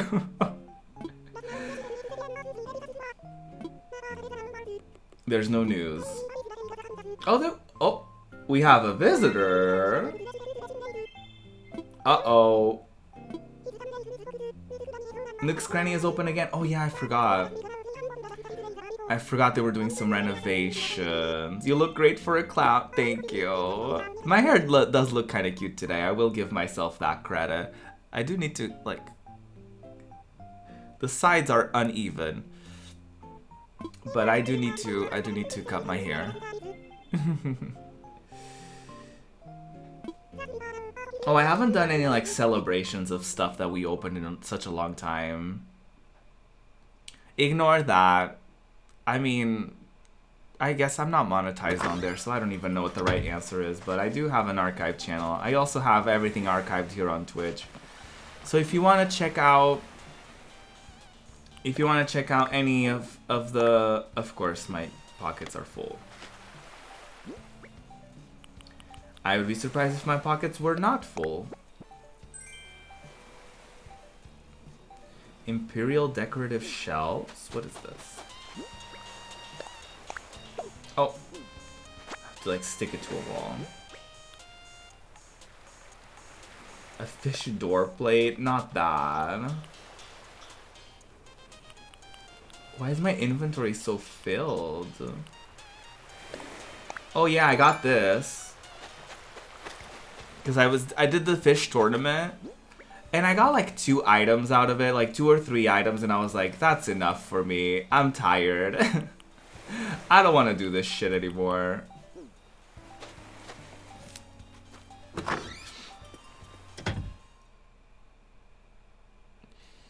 Someone keeps a warp pipe in their house and then another in their pocket so they can place it. Yeah, I used to have that. I put my warp pipe in I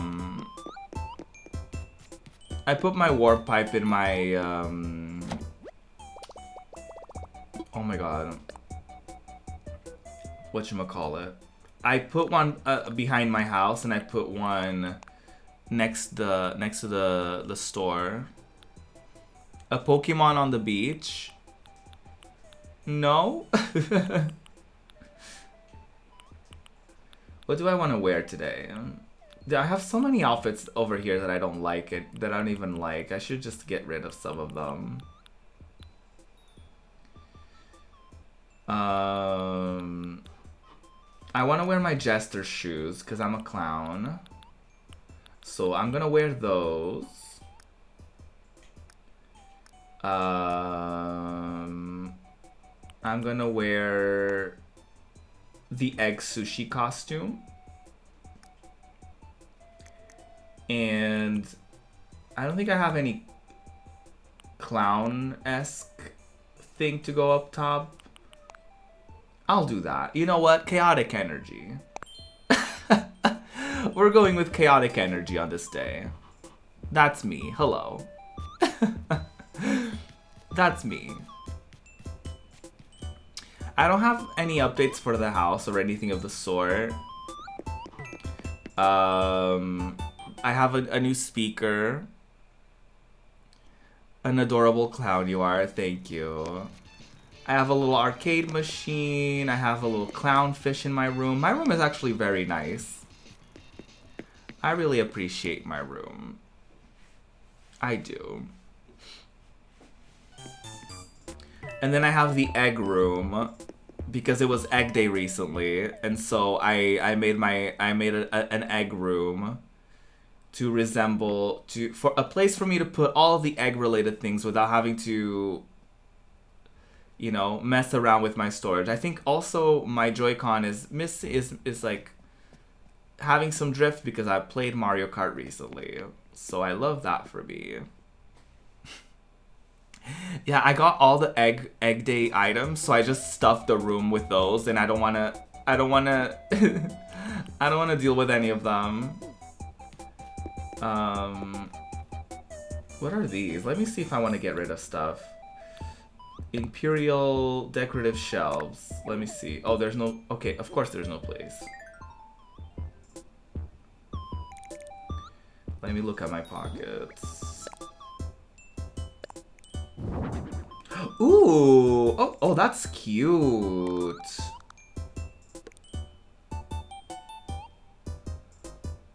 That room is gonna smell. Not that. Oh, these are cute. I feel like if I could change the color, that would be really iconic. But that's cute. I want to keep that. I wanna give this away. Fish print tea. What is this? I hate it. Take it away. Oh, I put it in storage. God damn it. Baseball shirt. I need to give that to Sheldon. Relay tank. I need to give that to Sheldon. A cute music player. It is pretty cute. This cute little music player that I got. It's so adorable. It's like a 2000s, like 90s, like CD player. It's so cute. I love it.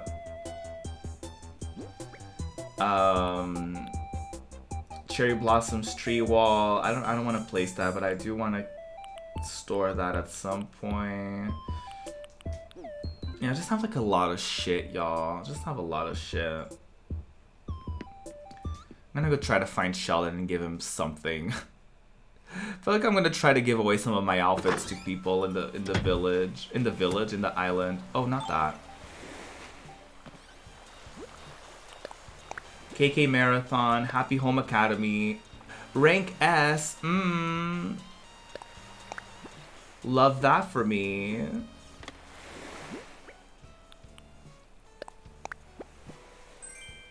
I love that. A plaque. I don't want to have a plaque on my wall. I want to register this new song that I just got. Let's hear it. We'll play that. We'll play that right now. Why not? Let me get some coconuts, because I'm going to sell some shit. Just going to go to... Oh, it's no longer the cherry blossom stuff, huh? That's actually kind of sad, because I didn't get anything. Like, I only got like a couple items for the cherry blossom thing. I didn't get like anything. Like, it was actually really sad. I didn't get anything interesting or relevant.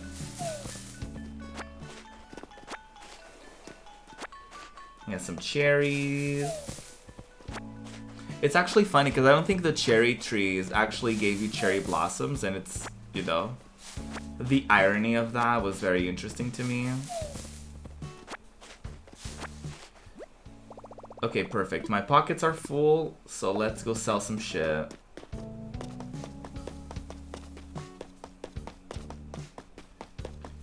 But yeah, I want to like build stuff in these like little pockets of area where there's like land. I want to get rid of some of these trees and like do stuff. Ooh, fashion girly.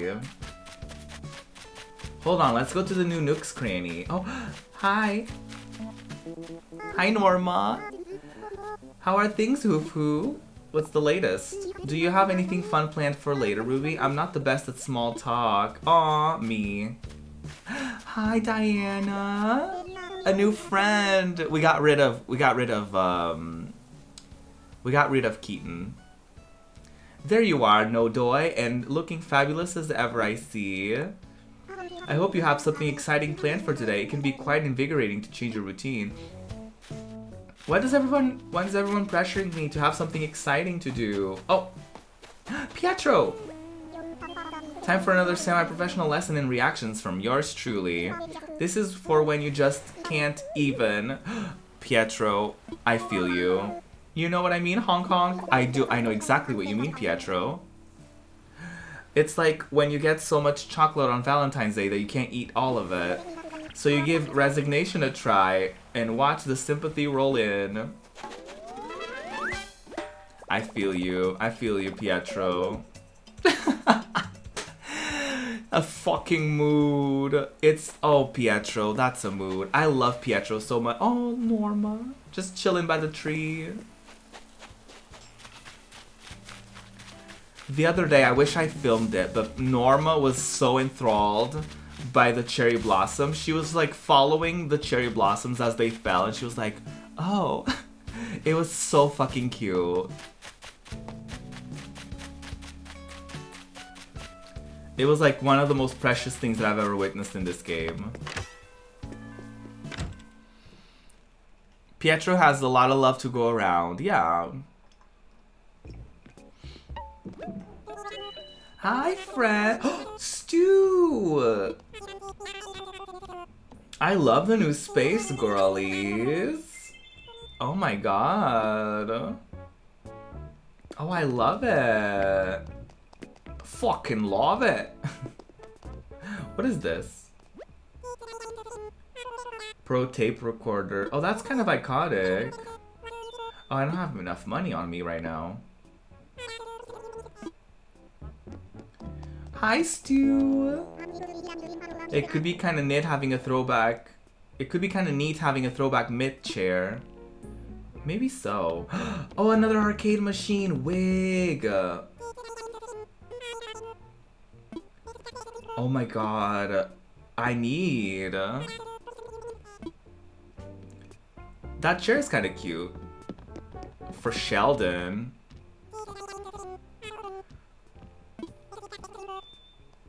A low screen. What would I even use this for?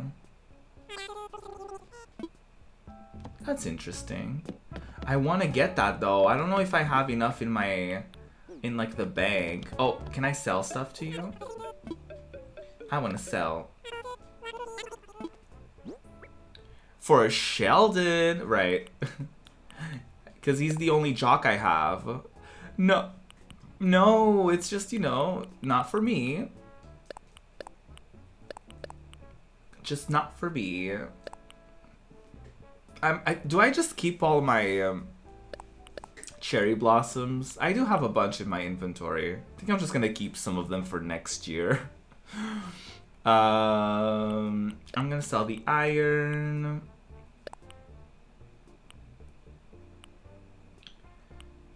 Let me just sell some shit right now real quick.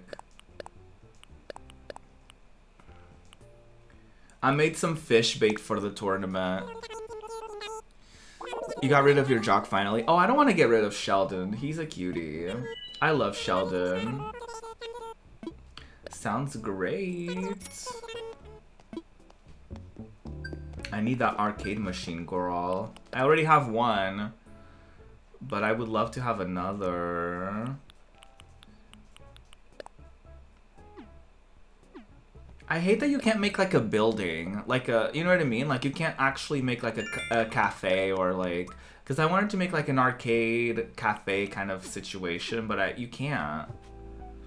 You have to like make like an outdoor like structure kind of thing, and I don't even know where to begin with that. So that's a whole thing.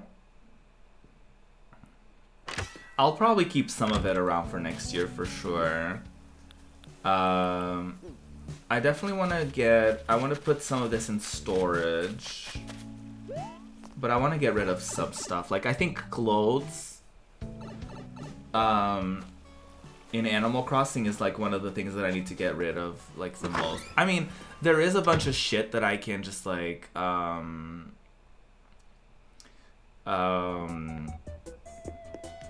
there's just some shit that I should probably have to like, oh no, I want to give this away.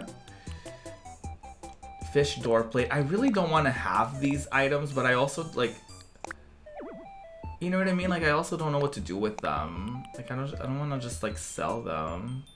Yeah, I want to get rid of this too. Relay tank. I think I can donate this butterfly. The nugget I want to keep. The fire flower I want to keep. How much storage? Oh, I didn't mean to do that. The speculations for the next update maybe include Brewster the cafe bird, so we might get the cafe. That doesn't solve my issue. My issue is that I want to build like a structure of my own. You know what I mean? Like my issue is that I want to build my own buildings, and I want to have people like enter a building and it being like a cafe. How much space do I have left? Hi, Myth Randall, how are you? All this Mario aesthetic. I know, I got all the items for the Mario thing. Oh, I'm gonna get rid of this one cherry blossom.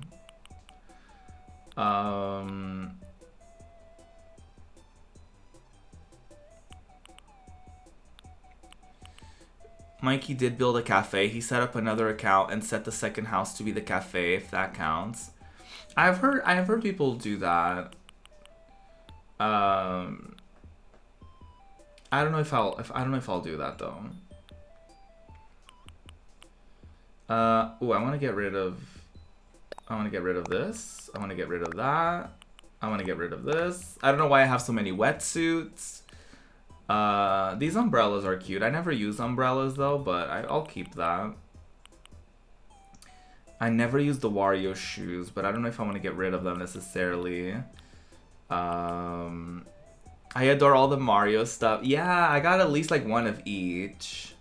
The recycled boots are fucking ugly. They need to go. I hate these boots too.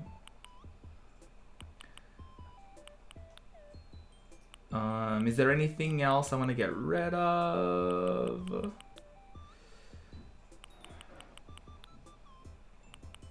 Oh, I want to get rid of the catcher's mask. That needs to go to Sheldon too. The samurai wig is kind of iconic, so I'm gonna keep it. The pirate stuff I can keep. This is kind of ugly. I'm not gonna keep it.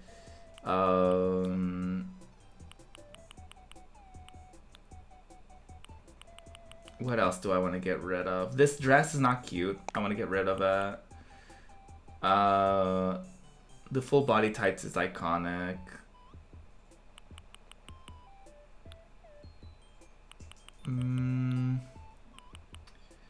What else? I don't like a tank top, so I think I'm gonna get rid of my tank tops.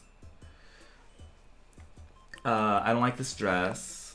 The tunics, I don't like them. I don't like the relay tank. I don't know why I have two of them. I don't like a tank top, so I'm just gonna get rid of it. I don't like the fish print tee. This tank is actually cute, so I think I'm gonna keep that one. I'm not gonna keep the football shirt. I kind of like the after school jackets. They're kind of cute. I don't. All of these plaques are so annoying because I don't want to like keep them, but at the same time, like I don't want to get rid of them.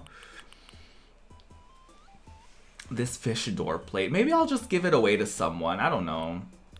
Or maybe I'll just keep it. I don't know. Okay, we're getting into decorations. I don't care about this stuff. Just gonna get rid of all these clothing items. Teehee, let's go. How's your day going? I'm okay, thank you. How's your day going? I'm just like, okay. I'm not having a bad day or anything. Like, I think yesterday I had a not great day. And so today kind of verbalizing that again. I don't know if it necessarily made me feel worse or anything, but it just kind of like, it was almost like, not reliving, but it was like letting that out kind of. Like, I don't know, I just feel chaotic today. I just feel like I logged in without a plan of what I was gonna do, and so I just feel kind of like chaotic, a little bit all over the place, you know, like kind of like scatterbrained a little bit. Oh, I need a fishing rod. Oh, that's probably why I stopped the tournament. I was probably like, ugh, I don't want to. Oh my god, that was totally it, because I was lazy. My Nook's cranny was closed because they were doing the upgrade. And then I was getting annoyed of like doing all the fishing. Because the items weren't even cute. And I was like, oh my god, I can't even buy. Oh, Norma just fully took that orange and became one with it. Love that for her. I just feel all over the place. You know, like that feeling like, I don't know, maybe for like other streamers out there watching. Like, it almost feels like you should like know exactly what you're gonna do during your stream. Like for me, like the only thing that I knew is that I wanted to stream. You know what I mean? So I was just like, I want to stream, but like I don't know what I'm gonna do. So I always feel a little all over the place and kind of like chaotic and kind of like whatever. When I start the stream and I don't have like a full-on like plan. Hi Penny, how are you? Oh, hydrate. Oh, the rest of my water. I drank all of it. I don't have any more water. Hopefully Animal Crossing will relax you. I like that you don't have to... pay attention sometimes. Yeah. Animal Crossing is chaos. Yeah, right? Yeah, I do like that about Animal Crossing. I can just like sit there idly while I do something else. And like, everything is fine.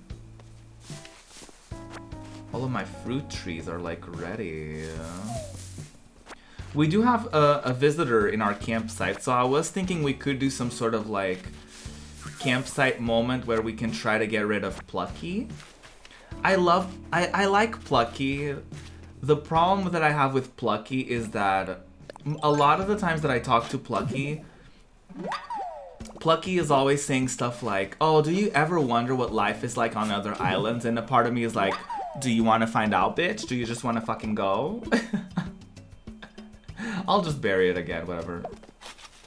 It'll become a money tree anyway. I don't even know if it will grow there, but it's fine. Yeah, Plucky says that shit all the time. And so a part of me is like, well, I guess you gotta go. And then Plucky wanted to leave at some point, but it was like pretty early on. So I was like, no, Plucky, you can't go. But now I'm like, you can go, girl. I'm like, you can go, sweetie. And then okay, here's more drama. And then Plucky decided to be rude to Pietro. I just saw Pietro stomping around and I was like, Pietro, what's going on? And so apparently Plucky called Pietro like shallow or something, and I was like, you did not. I know you just did not. So Plucky, and then Keaton was rude to Stu. So I was like, So Keaton gone, and now not Pietro, and now the other girlie has to go. Oh, speaking of, hi Pietro. He's just vibing. Oh, I love Pietro. Wait, there's another girlie I didn't talk to. Oh my god, I lost her completely. There was like a girlie around. Okay, let me give Sheldon an item. Let me get rid of one of these ugly sports clothes. Hi, Sheldon. Yes, that's exactly what I'm here for. Here's a gift. Yes, friend. I will give you a baseball shirt. It's a baseball shirt. Awesome. This should really help me highlight my delts. Aww. This is definitely my style, cardio. Time to flex my gratitude muscles. I want you to have a stripped... Not him giving me a tank top. Okay, Sheldon, I'll try it out for you. Oh, it's actually kind of cute. Oh, it's actually kind of cute. I might keep it, actually. Okay, can I give you something else? You miss me. I'm right here, Penny.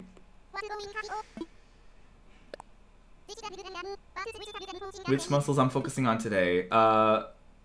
Calves. That's right. I guess the results of all our training are super obvious. This Calvin guy is small, but he's no slacker when it comes to working out. Oh, sorry. Calvin is my name for my favorite calf muscle. Don't ask which one is Calvin, because then Clyde will get mad, and you do not want Clyde to get mad. Seriously, cardio. I love Sheldon so much. Your sushi outfit, I know! Today I chose chaos with my outfit. It looks so good on him. He's such a cutie. He names his muscles. I can forgive him because he's Sheldon. He's iconic in everything he does. I just love Sheldon. He has green eyeshadow. He's just a gym gay. He's just a gym gay, y'all. But he's also not rotted because I gave him a magical dress and he was like, I love it. So, you know, Sheldon is a jock that we approve of and we appreciate. Hey girlies. I have some shit for y'all. I actually want to give some of these things to maybe other villagers. Oh, not these recycled boots or the flashy animal boots. Not those. Definitely not those. I need to go to Blathers.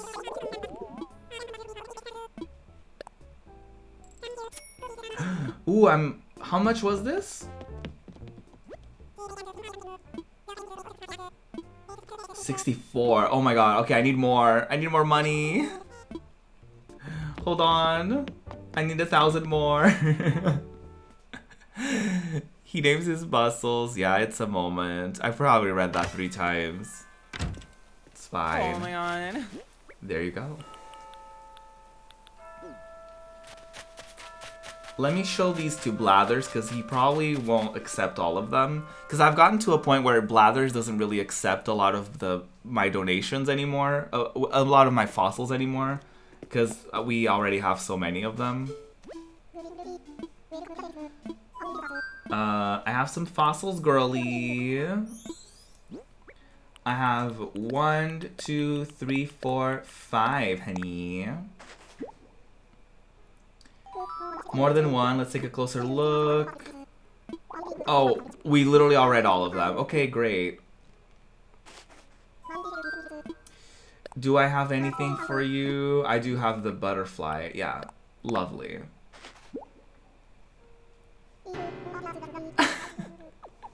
It's so cute that Blathers is afraid of bugs. Would you like to learn more? Yes, sure.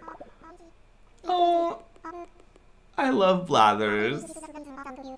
Some say the agriest butterfly is one of the most beautiful butterflies in the world. Bah, I say, bah. They may have brightly colored wings, but the way they flutter and flitter, so foul. In fact, the agriest butterfly flies so fast, it's quite a feat to catch one. I suppose I should congratulate you on your good fortune, but catching any bug seems like a misfortune to me. Any hoot, my sincerest thanks for your donation, and though bugs are the bane of my existence, rest assured the wretched thing will get the best of care here. I love Blathers. Oh my god, what a fucking mood. I'm at that point with Blathers and the fossils. I think if I have 1 to 3 fossils I need left, but they just won't appear. Oh, that's annoying.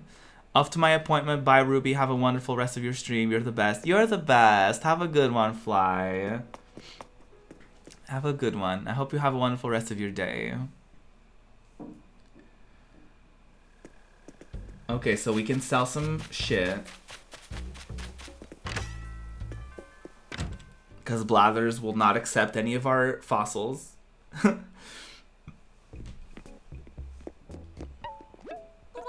Teehee. We should be able to afford the arcade machine after this. You have to lurk. You will lurk. Enjoy the game. I hope you feel better, Ruby. Thank you. Thank you, Snark Mage. I really appreciate that. Enjoy your lurk. Thank you for hanging out. Let's buy it. Oh my god. I will buy it. Yes, we got a new arcade machine. Iconic. Fucking iconic. I still don't know how I'm gonna go about it with like building little areas and all that, but we'll figure something out. Let's go check out who we got. Ew, there's like a spider. Let's check out who's visiting us on the thing. Oh, hi Bengal. Staying trendy, Growth? Do you want this? You're giving me a thing? Yes, I am. I'm giving you a sleeveless tunic. Oh my gosh, is this a sleeveless tunic? I'm going to try it on. Tre pronto. Oh, it looks cute on Bengal. Oh my gosh, I love it. The colors are, let's say, they're perfect because they are. Aww, I'm glad you liked it, Bengal. Let's say hi to Flora. I'm glad Bengal enjoyed it because I didn't enjoy it for myself. She's wearing the magical girly outfit that I gave her. Hi. Oh, well. Hi, Flora. Evening, don't worry about what time it is. Let's just hang out. Have you heard about the new visitor at the campsite? Seems like it's all I'm hearing about lately. Whoever they are, I'm sure they've already noticed that certain je ne sais quoi of Redacted. I love myself a little je ne sais quoi. I love Flora. Look at her wearing her magical girl dress. Speaking of podcasts, I heard the Avatar controversy, and although I'm disgusted, I applaud your bravery. Yeah, I wasn't feeling Avatar. The last season is becoming a little bit more iconic. But as a whole, it's just not my favorite series. And that's just it. You know what I mean? It's just... she's just not my fave. Hi, Celeste. Oh my god, good evening. Aren't the stars just exquisite tonight? Hooty hoot, I almost forgot. I came across a recipe for an astronomical project in a book and I jotted it down. I would like you to have it. Do let me know if you try building it, would you? What is it, Celeste? Give it to me. Have a splendid rest of your night. I know I shall. Yes. Ooh, a lunar lander. What is it? Oh, it's kind of cute. As a little decoration. A growing collection. Oh god. I have 500 pieces of... I've bought, I guess, 500 pieces of furniture. Wow. Okay, let's visit our campsite villager and see if we want to keep them. And replace Plucky with them. Oh. I don't know about that. Hi. Hi, Cherry. Do you live out here? You do. What's up, temporary neighbor? I want to tell you that it's seriously rad here. I don't know what I was expecting, but I'm blown away. But here's the question. Is it always this awesome here? That's what I want to know. What? It's okay here. It's not that great. You definitely shouldn't move here. Bye. It's not that great, I promise. Oh god, okay. It's fine. It's fine. We don't have to keep every villager that we come across. I just wanted to check them out and see what they were up to, you know? Oh, not the weeds.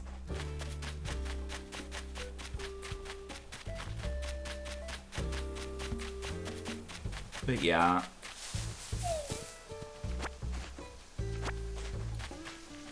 I don't know. Avatar, a lot of the characters in it annoy me. I feel like a lot of the times, even though they portray Sokka as like a weird, not a weird character, but they portray him as like silly and like the laughing stock of the show almost. Like he's usually the one that I'm like, yeah, he's made some points actually. Like, I don't know, like, Katara is pretty iconic too. Aang annoys me a lot. Toph annoys me. Oh, hi, Norma. What an unexpected treat to have you drop by like this, Hoof Hoo. I kind of splurged on my wooden chair. It's my favorite place to study or write, so I do want it to be comfortable, Hoof Hoo. She's iconic. She's kind of iconic, but she's also kind of annoying.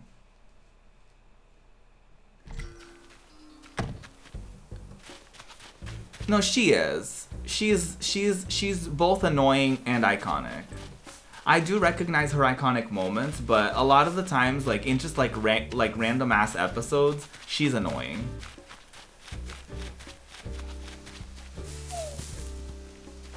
But I guess that's everyone. Like, Katara was pretty annoying at some point, too. Like, everyone gets annoying at some point. In all of their questionable decisions and stuff, but... I hate Zuko's sister.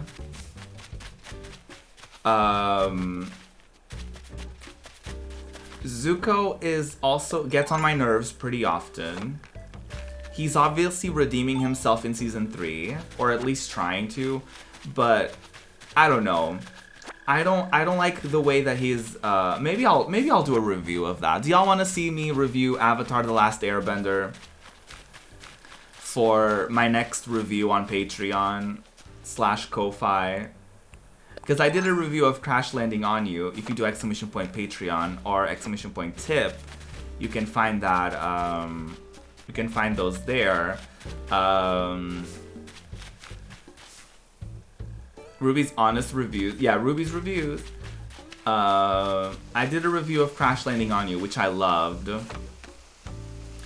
But if y'all want me to like go off on Avatar, I'll probably like try to like write down like a whole thing.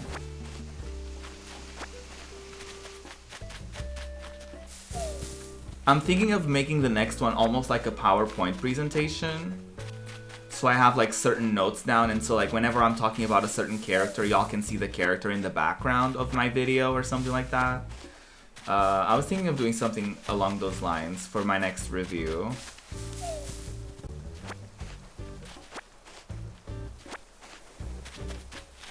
So that it's more organized. I was also thinking of like whenever I do a review, instead of me just doing a review, I could get like other people that want to talk about it, and we could do like a special like review moment. My only thing about that is that I feel bad having other people along for like a Patreon thing.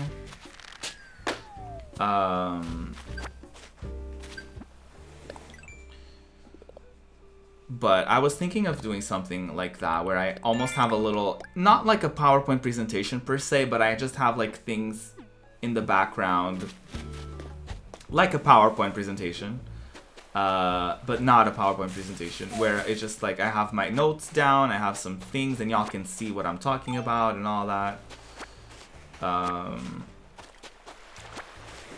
Because I do have some issues with it. Even from the perspective of how it like appropriates different Asian cultures without actually paying tribute to those cultures, and without actually acknowledging any of those cultures. Like, they take inspiration from different cultures, but they don't really acknowledge the cultures, or they don't really they take certain real life things and change them for the story of Avatar. It's just, there's a lot there to unpack. Oh, I got some stuff. Okay, what did I get? An elegant hat. Ooh, cute! Oh, wig! Okay, I love it. And I also got the message bottle from Sylvia. An iron closet. Alright.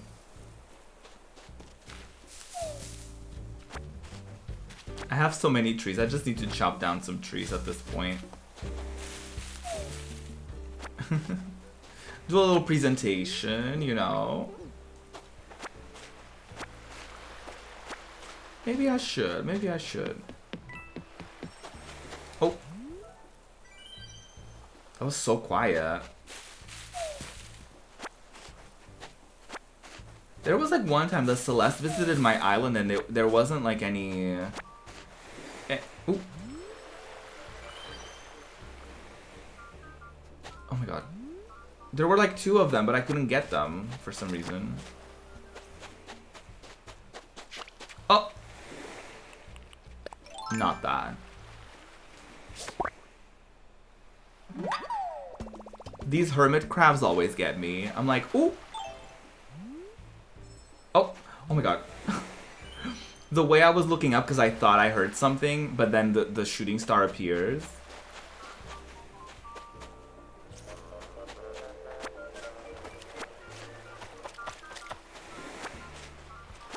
Pretty legendary if you ask me.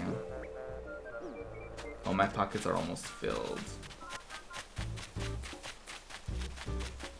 I'm just like trying to gather stuff around that I can like sell. While also like cleaning up my island a little bit. Like my stream, me playing Animal Crossing has no sort of direction or planning involved. I'm literally just like playing around with it and like just doing stuff.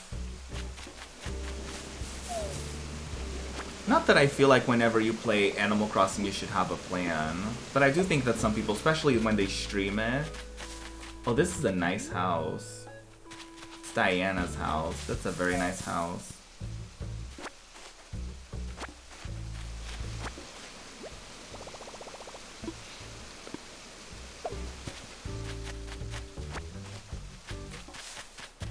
Do I have any space for pears? I don't. Do I have any space for oranges? No. I only have space for peaches, apparently. And cherries, actually.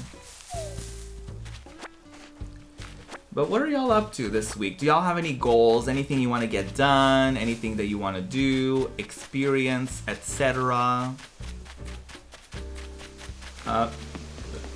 For me, I'm trying to think actually. What do I want to do this week?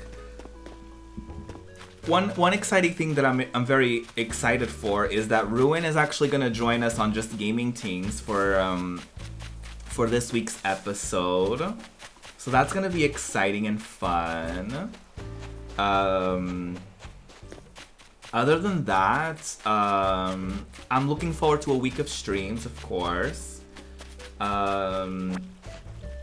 Breakfast at Ruby's is on a temporary hiatus. Hi Gokai, how are you? But, yeah, I don't really have like any particular goals this week. I'm thinking of getting kind of back into tarot a little bit. Like maybe do some personal readings for myself more. Maybe occasional tarot readings for friends on streams or something like that. I think I still have that as a thing that y'all can redeem. I don't really promote it too often though, but that's totally like a thing that y'all can, I think, redeem. I think I made it a bit high so that trolls or anyone new coming in doesn't just like, you know, interrupt whatever I'm doing that day with like a random tarot reading, if they happen to be like super cheap or whatever. Okay, let me sell more stuff. I'm gonna check out what they have in the Able Sisters shop. But first I do want to sell some stuff. Do y'all like my island tune? I made it on by BTS. I wonder if they have any. I wonder if I could look on YouTube for any like shiny related ones, because I've been very into shiny these days. So I'm gonna look into it, because I do like a little island tune, and I don't really change mine. I set it up once to be on by BTS, because I looked it up like for K-pop ones on YouTube, and there was like a nice video that had a bunch of those those videos where, well, not a bunch of those videos. I saw like one or two of videos like that where you could they had like little snippets of island tunes that were based on K-pop songs. So maybe I'll change mine up around a little bit if I wanna, because for the island tune it does have to be something that makes sense, that you also don't get annoyed at, and that also sounds cute, you know? Hi girlies. Let's check out what they have today. Do I need more clothes? Absolutely not. Is there a chance that I'm gonna buy more? Maybe. Oh, I almost want to buy those and like bring them to spin, like not the K-pop. Oh my god,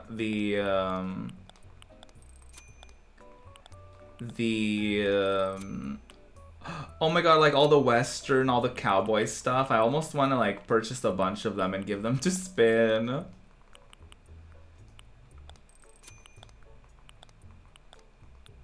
I don't know what it is about skirts in this game. I just don't feel them. Whenever I get like,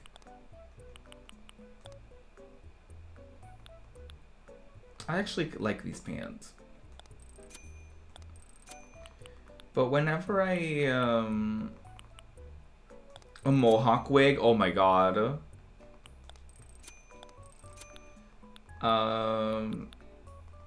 Wait, should I do a yeehaw moment? Maybe I should do a little yeehaw moment. We can also wear this whenever we visit Spin's Island at some point. I don't know if they wear pleather pants though. This is pretty yeehaw. I mean, this is like gay yeehaw, you know what I mean? Like a pink, oh yes, iconic. I already have the pink cowboy shoes.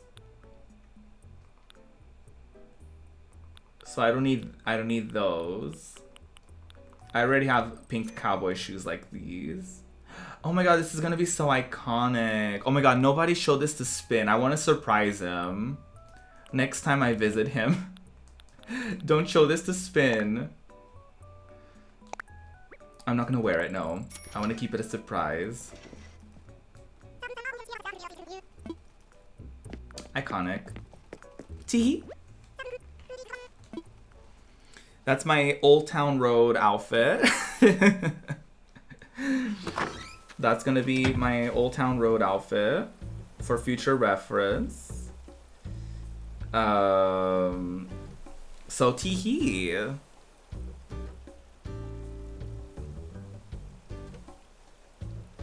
Yeehaw. But yeah, what are you up to, Gokai? Hope you're doing well on this day. Oh, let's do our, oh, hold on. Hi.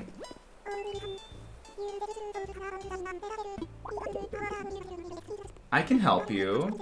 A specific fashion theme? Okay, let's go. What is it? Let's do it. Let's do it, Label. Label. An outfit that says I'm on vacation. Leisurely summer trip, okay. Yeah, give me a vacation item and I'll match with whatever you give me. Okay. I got you, LaBelle. I'm gonna call her LaBelle. LaBelle, label. Okay, what did she give me? The top coat. I mean, this is pretty vacation-y, I guess. Let's figure something out. Let's go back to our closet.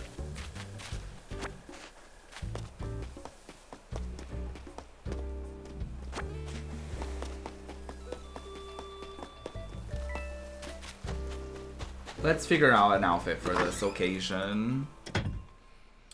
It's funny because, like, I kind of,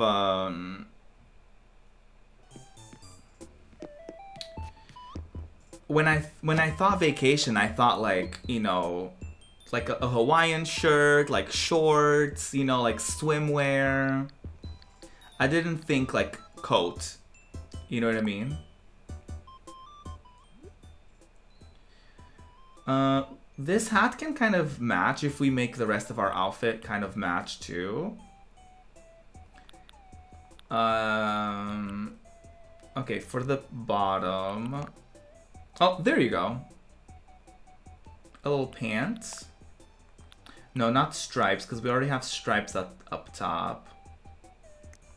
We could probably change the shoes.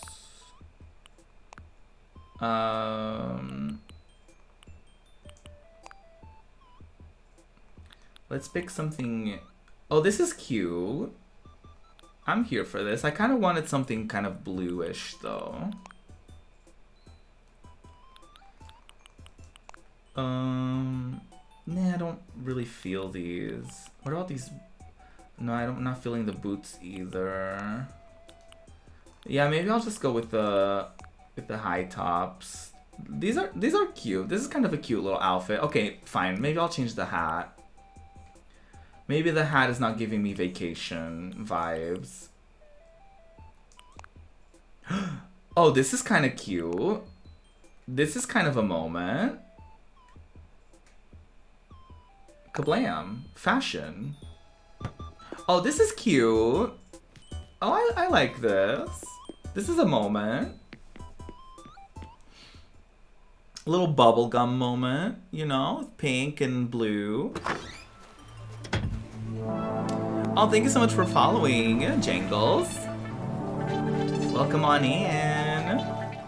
How's it going?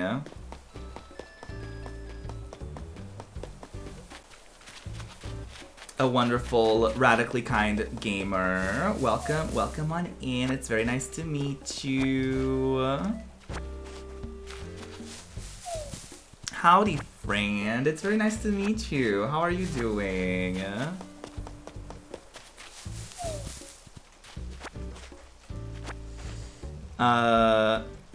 Gonna just click on this Patreon link. Oh, should you be watching K-dramas? I recommend Crash Landing on You. It has funny moments, it has intense moments.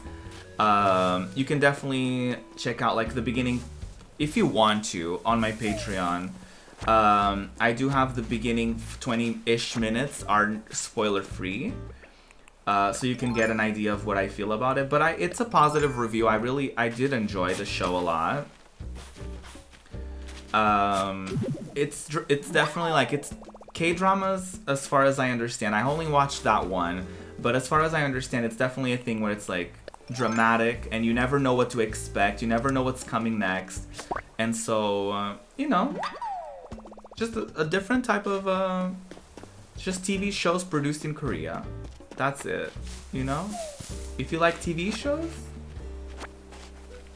there's a chance that there's probably a K-drama that you'll enjoy. It's the same thing with K-pop. It's like, it's just music produced in South Korea.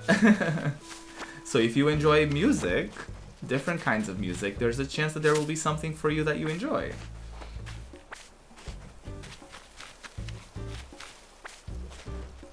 It's nice to meet you. Hope all is good. I'm okay. I'm doing okay. Today is a little bit more of like a chill. I just wanted to stream, but I didn't know what. I'm sure you've had those days. Like, I feel like everybody who streams has had those days where you're like, I have no idea what I'm gonna do today, but I'm just gonna stream. I'm just gonna chill. I'm just gonna hang out and see where we go. I feel this definitely, right?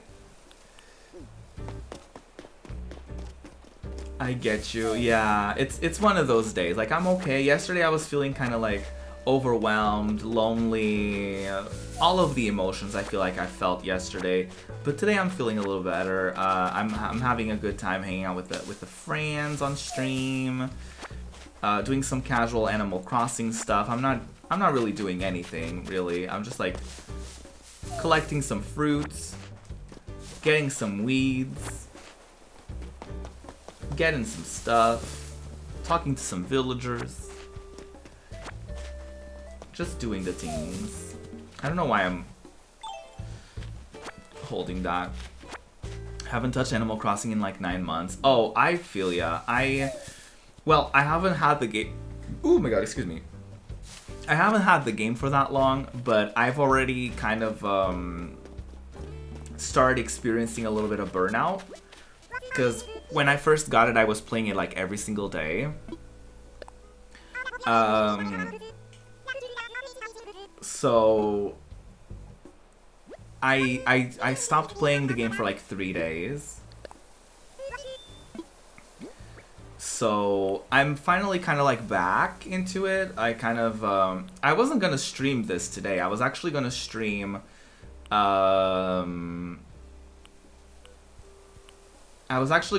something else. I was gonna stream Cozy Grove, but I forgot that I already played it today. Because I played it like late last night, which was technically already today. So, and that game you can only play a little bit every day. So I didn't get to do it. But yeah, I haven't felt like playing Animal Crossing. Like, I was like, I don't know what to do. I'm not feeling inclined to doing it. Yeah, Cozy Grove is different than Animal Crossing. It's more like, it's actually more similar to Spiritfarer. I don't know if you've played that, but it's more similar to Spiritfarer in a way where like everyone you interact with, they will give you tasks. They will give you like a little quest every day, and after you've done like everyone's quests for that day, the game will literally be like, oh, check in back tomorrow to see if anyone else needs help, if there's a new friend coming into the island and stuff like that. So the game is designed so that you play it for like 20 to 30 minutes, also depending on how long it takes you to do the tasks. But yeah, every character is like, oh, can you find mail? Can you find mail that I lost? Can you find this thing? Can you find that thing? And you just do like little things around the island. And it's really cute. It's definitely very like simple as well, and it's pretty easy to pick up. The story is fairly simple as well. You just hang out with cute little bears. There's like a tree bear. There's like a seagull bear. There's like all kinds of different bears, and they're super adorable.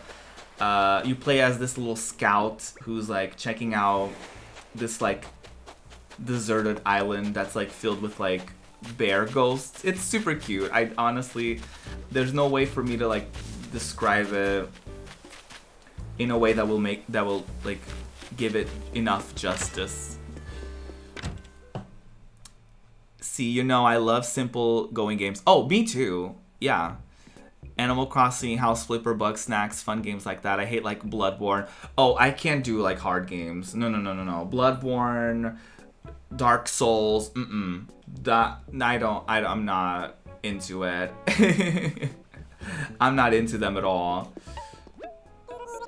You get angry? Oh, I see. I like a JRPG moment. I like a good old like Final Fantasy.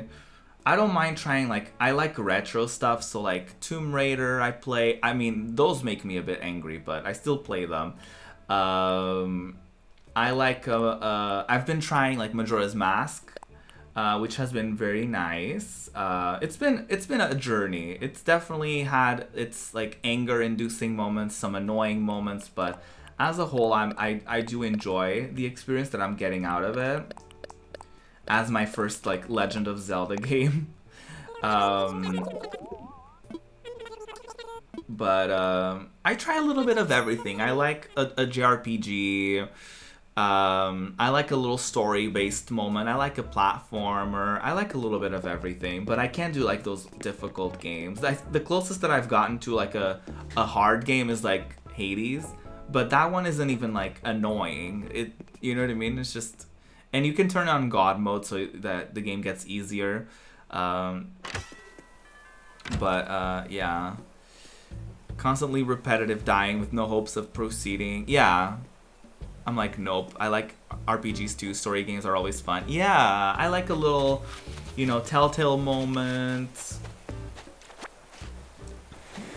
A little visual novel moment. Definitely. You haven't played much of Majora's Mask. It's interesting. It's a bit cursed. I don't know if I would recommend it as a first Legend of Zelda, because there's a lot going on with like, there's time traveling elements. There's like, I don't think you're supposed to start. I mean, you can start whatever you want, I guess. But as someone who is playing their first Legend of Zelda game, I'm like, I don't know if this was the right choice for me to play as the first one. Because it's chaotic. There's like a lot going on, but I'm like, I'm still enjoying it. Is it my favorite game or game series? No, but I'm still enjoying it. Hades was fun and I generally appreciated that game a lot, but it's not necessarily a game that I want to like keep playing a bunch of times. Yeah, for sure. I think like once I beat it, it will be done. Like I'm not gonna be like, oh, I need to do all the things. Maybe I will. Maybe I'll try different stuff. But I feel like I either will at some point turn on God mode and just blast through the whole game and never look back, or I'll just stop playing it at some point and I'll never get back to it. I usually don't replay games a lot, so that one is interesting because replaying it is kind of the mechanic. Like it's kind of the point. But I don't know if I could replay it like after I've done all the things, like all the main story things, I guess. I wouldn't start with that one either. Yeah, I've seen some reactions of people being like, yeah, I don't know about that one for your first one. But I've also seen people being like, I mean, it is just as valid of a start than any other, so. And I mean, when I did, because we do randomize the games that we play here, I have a game list, and then from that list we randomize them because it's on a spreadsheet. So I just take the number. I take a number randomizer, and I just select like a bunch of options, and then the community votes, but from the 4 options that we randomize. When we landed, sometimes when we land on sequels and stuff like that, I ask like, hey, should we play like maybe a different game of that franchise? Like, let's say like if we land on Tomb Raider 5 and I haven't played Tomb Raider 2, I'll be like, should we let's just play Tomb Raider 2 instead. You know, like I have that kind of side rule. And I was like, what about, okay, so we landed on Majora's Mask and I was like, okay, y'all, is this safe? Is this a good one for me to start? And people were like, yeah, sure. So I just did it, and they voted for it, so I was like, okay, cool. And I mean, it doesn't help that it feels like it's a direct sequel to Ocarina of Time. So a part of me is like, maybe I shouldn't have started with this one, but it's fine. It feels like it's enough of an independent story, you know what I mean? Once I'm done with the game, I'm done with it. Like Detroit or Until Dawn, where you can do a bunch of playthroughs. I'm like, nah, I'm good. One playthrough is good for me. I feel you so much on that. Oh, I just noticed I called you Jangles when I could have called you Bojangles. Reading. I can't read, apparently. the way in which I relate with that, because it's like, for me, and I'm sure a lot of people disagree with me, with games like Until Dawn and stuff like that, I feel like part of the fun is like how you react to it. I feel like forcing different reactions or different choices because you want to see different outcomes, I can see the appeal in that, but I feel like part of the fun is me being like I would rather watch someone else play it, you know what I mean, and see what their genuine reactions and go-tos are, rather than me like, okay, I chose that and that was the outcome, let me choose this instead. Like, it doesn't feel as, like, to me that kind of loses a part of the magic of that game, if that makes sense.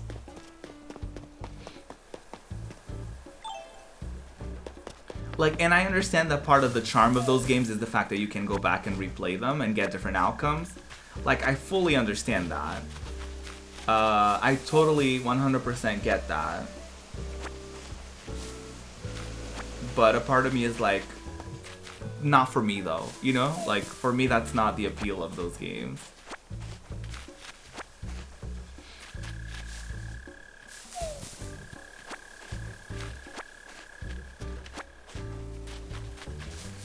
OGB, Bojangles, I'm good. Thank you. Yeah, I noticed and I was like, oh, well. Reading, am I right?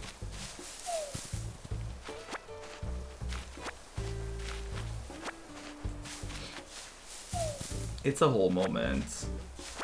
Reading people's names on stream, a whole moment.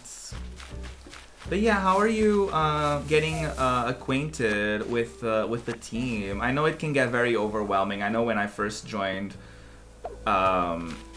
every time there's like a situation where you enter a team and you're like, oh, you feel like there's established friendships and you're just kind of like, oh, or like you're just overwhelmed by all the people. So how are you adjusting to joining the team?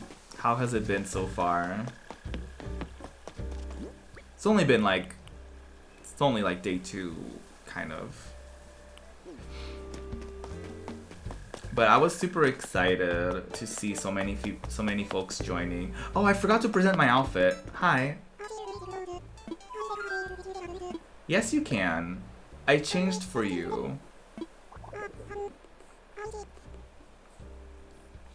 She judges. Very unique. Okay. I feel like that was a read. Okay. Thanks for the gift. I did feel kind of red.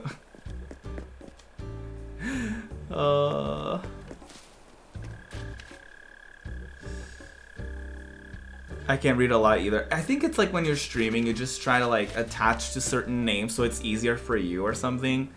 Or like you just see the chat and you're kind of like, you try to get to it quickly so you sometimes miss out on stuff or whatever.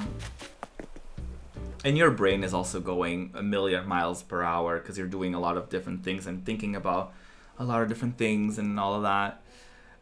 You're doing okay though? Yeah, everyone's great. We've been on previous teams before and they've ended up either disbanding or they're inactive, more like family sort of group, so I'm used to this kind of thing. Hell yeah. Definitely feel ya on that, on like the different kind of dynamics with teams. I'm very thankful though, like I only had like one team that was kind of like not the best experience for me to be a part of. Because it was one of those things where like the team Discord was the Discord of the team leader, so it just felt like it was not that you join a team to get benefited from it, but it just felt like it was self-serving to the leader rather than a team project. Does that make sense? It's like it felt like it was a thing for the leader to look good. And for the people, like, I feel like it was a thing where everyone kind of kissed up to the leader. And not everyone, but that was kind of like the dynamic. It was like there is like one person, they make the rules, they do all of the things. And I like being a part of teams where it does feel like it's a group dynamic. And it's more of a thing where like oh, Joy-Con drift. I didn't move that one at that time, by the way. I think it's the Mario Kart playing. Totally get you with that. Yeah. So I like being a part of teams like Rainbow Arcade, Radically Kind Gamers, where there's a sense of like, oh my god, I'm not moving. No, not the Joy-Con drift. Stop it. Where it feels like everyone is on the same level. Like, of course there's like team leaders and there's still like staff and there's, you know what I mean? Like everyone has their roles in the teams that they're in. But it doesn't feel like people are superior to others, because I agree with you. There's like a sense of like, it feels like there's some teams, and I've been a part of one, where it feels like the leader is like, everyone looks up to them and it's like they're like the center of the attention, they're the center of everything, and everyone is kind of like, oh my god, you know, like almost like worshiping them. Bangle, don't do this to me. No. No, don't go. I don't want you to go, Bangle. I couldn't decide. I really don't want to do anything that will make my friends super sad. Okay, scratch that plan. No more moving. This island is my home. So I'm glad I talked to you, Ruby. I'm glad I talked to you too, Bangle. Don't do this to me. Not Bangle. Absolutely not. Oh my god. That was very scary. I understand that feeling. Yeah. There's like plenty. I'm sure there's plenty teams out there that are like that. I'm very happy with the teams that I'm in. I don't feel like that. I don't feel like there's a weird power dynamic in any of them. It feels like we're all on the same page, or at least it seems like there's a general vibe with both teams that I'm in where there's like an expectation of like how we're perceived as, like, you know, as far as like the values and the morals of the teams. I like that. I like that those align with mine. So I'm very, very satisfied with the teams that I'm a part of. And so I'm happy you're having a good experience so far. And yeah, for sure, if you ever need like anything, or if you need definitely don't be afraid to like talk to staff or to talk to myself or any other members, because I'm like everyone is always open to like helping out each other and stuff like that. It's a very nice environment to be in, for sure.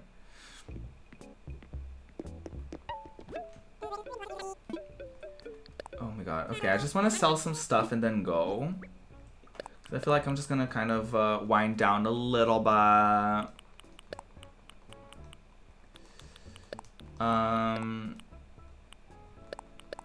Let me just select some stuff before I go.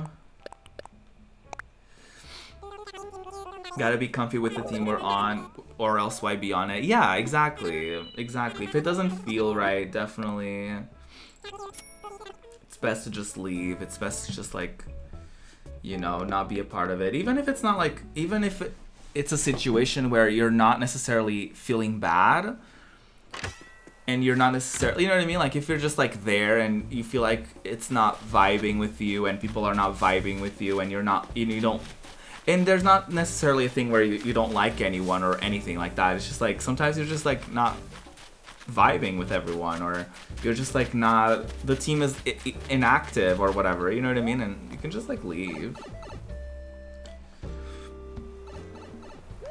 I think I'm also very picky these days about the teams that I join for that reason.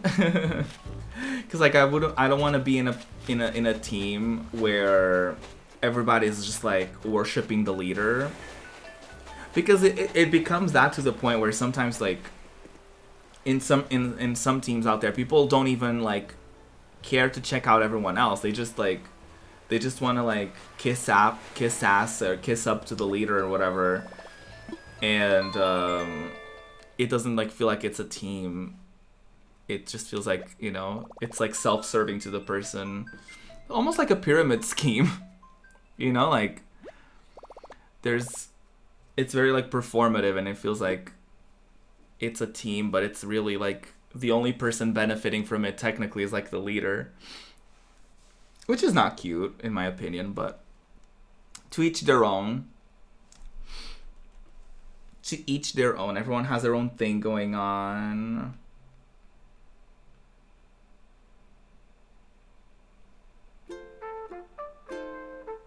I love the Animal Crossing music. My goodness, I've seen some people suck up to... Oh, yes. Oh, yes. Oh, yes. Absolutely. Again, thankfully, I'm not in... Well, not thankfully. I chose to be a part of the teams that I'm in, and I'm very picky for that reason. But yeah. No. It's not for me. It's not for me. I can't be that person where... And sometimes I feel like, especially when you get started, it's very easy to kind of fall into that trap, because you know, if there's someone you happen to like admire or look up to in a way, you're like, oh my god, you know, like you're excited to be there with that person, or you want to hang out with someone that you look up to or whatever. And that's how I feel like sometimes people land into teams where they're not super into them or whatever, because sometimes it's just like they're there for the leader because they look up to the leader and all of that, and then they don't really have any kind of care in the world for anyone else. So that's kind of a thing for me, where like there's like a third team that I can join, because you can join up to 3 teams, I think, at the same time. And I'm not like in any rush to join a third team, but I will certainly be picky about that third team whenever the time does come to me getting an opportunity to join, like for applications and stuff. I see applications opening quite often, and I'm like, no. I'm like, I don't think so. Yeah, no. And there's nothing wrong with that. And there's nothing, you know, it's not to say anything about teams, but sometimes you just get a vibe and you're like, I don't know about that. You applied to Radically Kind Gamers because you saw a group of people that I know I could vibe with. Yeah, I think that's the cool thing. The cool thing with it, as the team continues to grow, is that you get an idea of like the group that is in there. Because I honestly, when I did join it, I was like, it was kind of a gamble, because I did it. It was Zombie was putting the team together still, so I didn't know who was gonna be involved in it rather than Zombie, right? So I applied because I was like, I mean, Zombie is dope as fuck, and I definitely want to be in the same team as her, and like I definitely believe in this message of like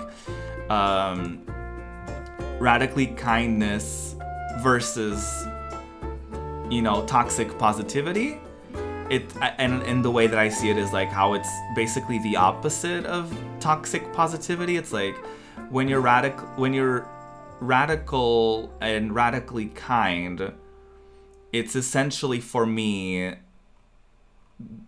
the radical part is where you stand up for what's right and you are not unapologetic about your space and about your boundaries and about what you want and about what you deal with and about what you are accepting of versus what you're not accepting of. So I was down for the message, but it was a gamble, I'm not gonna lie. Like, joining a brand new team is kind of like, we'll see what happens, and I was definitely very like nervous in the first like for a while too, like, oh, I don't know anyone. Well, not anyone, but I was like, like a brand new environment, like a brand new team and all that stuff. I was definitely kind of like, let's see where this goes. And I've been very proud and very like excited for the journey the team has been on, and very excited for what's to come for sure. Yeah, in a maybe 4 people.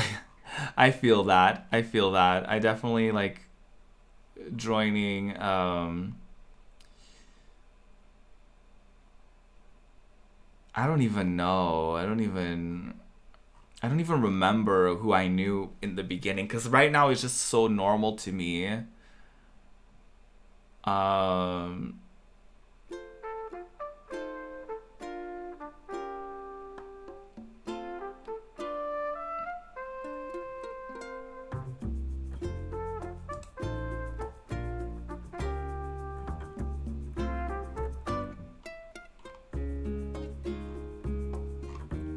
But yeah, let me find a friendo to raid.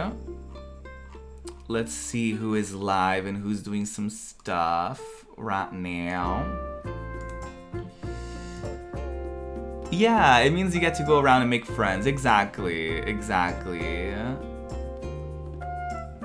Have a good rest of your day. You too. Thank you so much. If you want to hang out for just a couple more minutes for the raid, I would really appreciate that. If y'all want to dip out, I totally get it. But I am gonna raid a friend and see. I just want to see who's live right now, really, because I'm sure. I usually don't stream Tuesdays. I don't stream Tuesdays very often, so I don't know who is live usually and who's doing some stuff. Oh wow, there's great people. Turns out there's great people streaming. Oh no, why?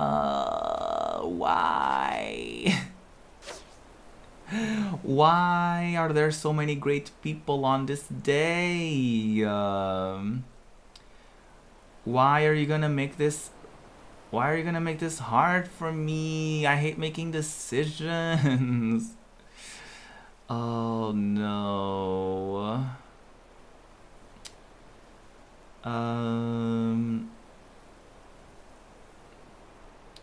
Oh god. Okay, I never get to raid Brian, because Brian usually streams earlier than I do. So the lovely Urban Bohemian is a friend, a fellow member of Rainbow Arcade. I was trying to figure out if he was on like a starting soon screen or anything. I think it's just a cutscene. But we're gonna say hi to Urban Bohemian. Let me wait for this cutscene to be over. I don't want to interrupt. But we're gonna raid my friend Brian, Urban Bohemian. He's a delightful variety content creator. He plays a lot of cozy games, a lot of I've seen him play like Animal Crossing. I've seen him play he does Dungeons and Dragons and TTRPGs pretty often as well. I adore Brian so much. He's like one of the most like wonderful people I've come across here on this platform. I met him during a Pride event, and ever since, like I every time I hang out, I just have a wonderful time. Spring day 2. Wait, I just got here. Oh, well. y'all are getting a little sneak peek at his content right now. But yeah, the Queerdom is on the way there. Have a good one. Check out my website. You can find links to ways that you can support me outside of Twitch, which is YouTube, which don't go to YouTube right now. I'm not monetized over there, but like, with ad block, I guess, if you want to go on YouTube. But check out my Twitter, my TikTok, podcast things, all of that. My Patreon, my Ko-Fi, check all of that out. I'll be back soon. I don't know when, but I'll be back. Until then, have a good one. Mwah. Bye.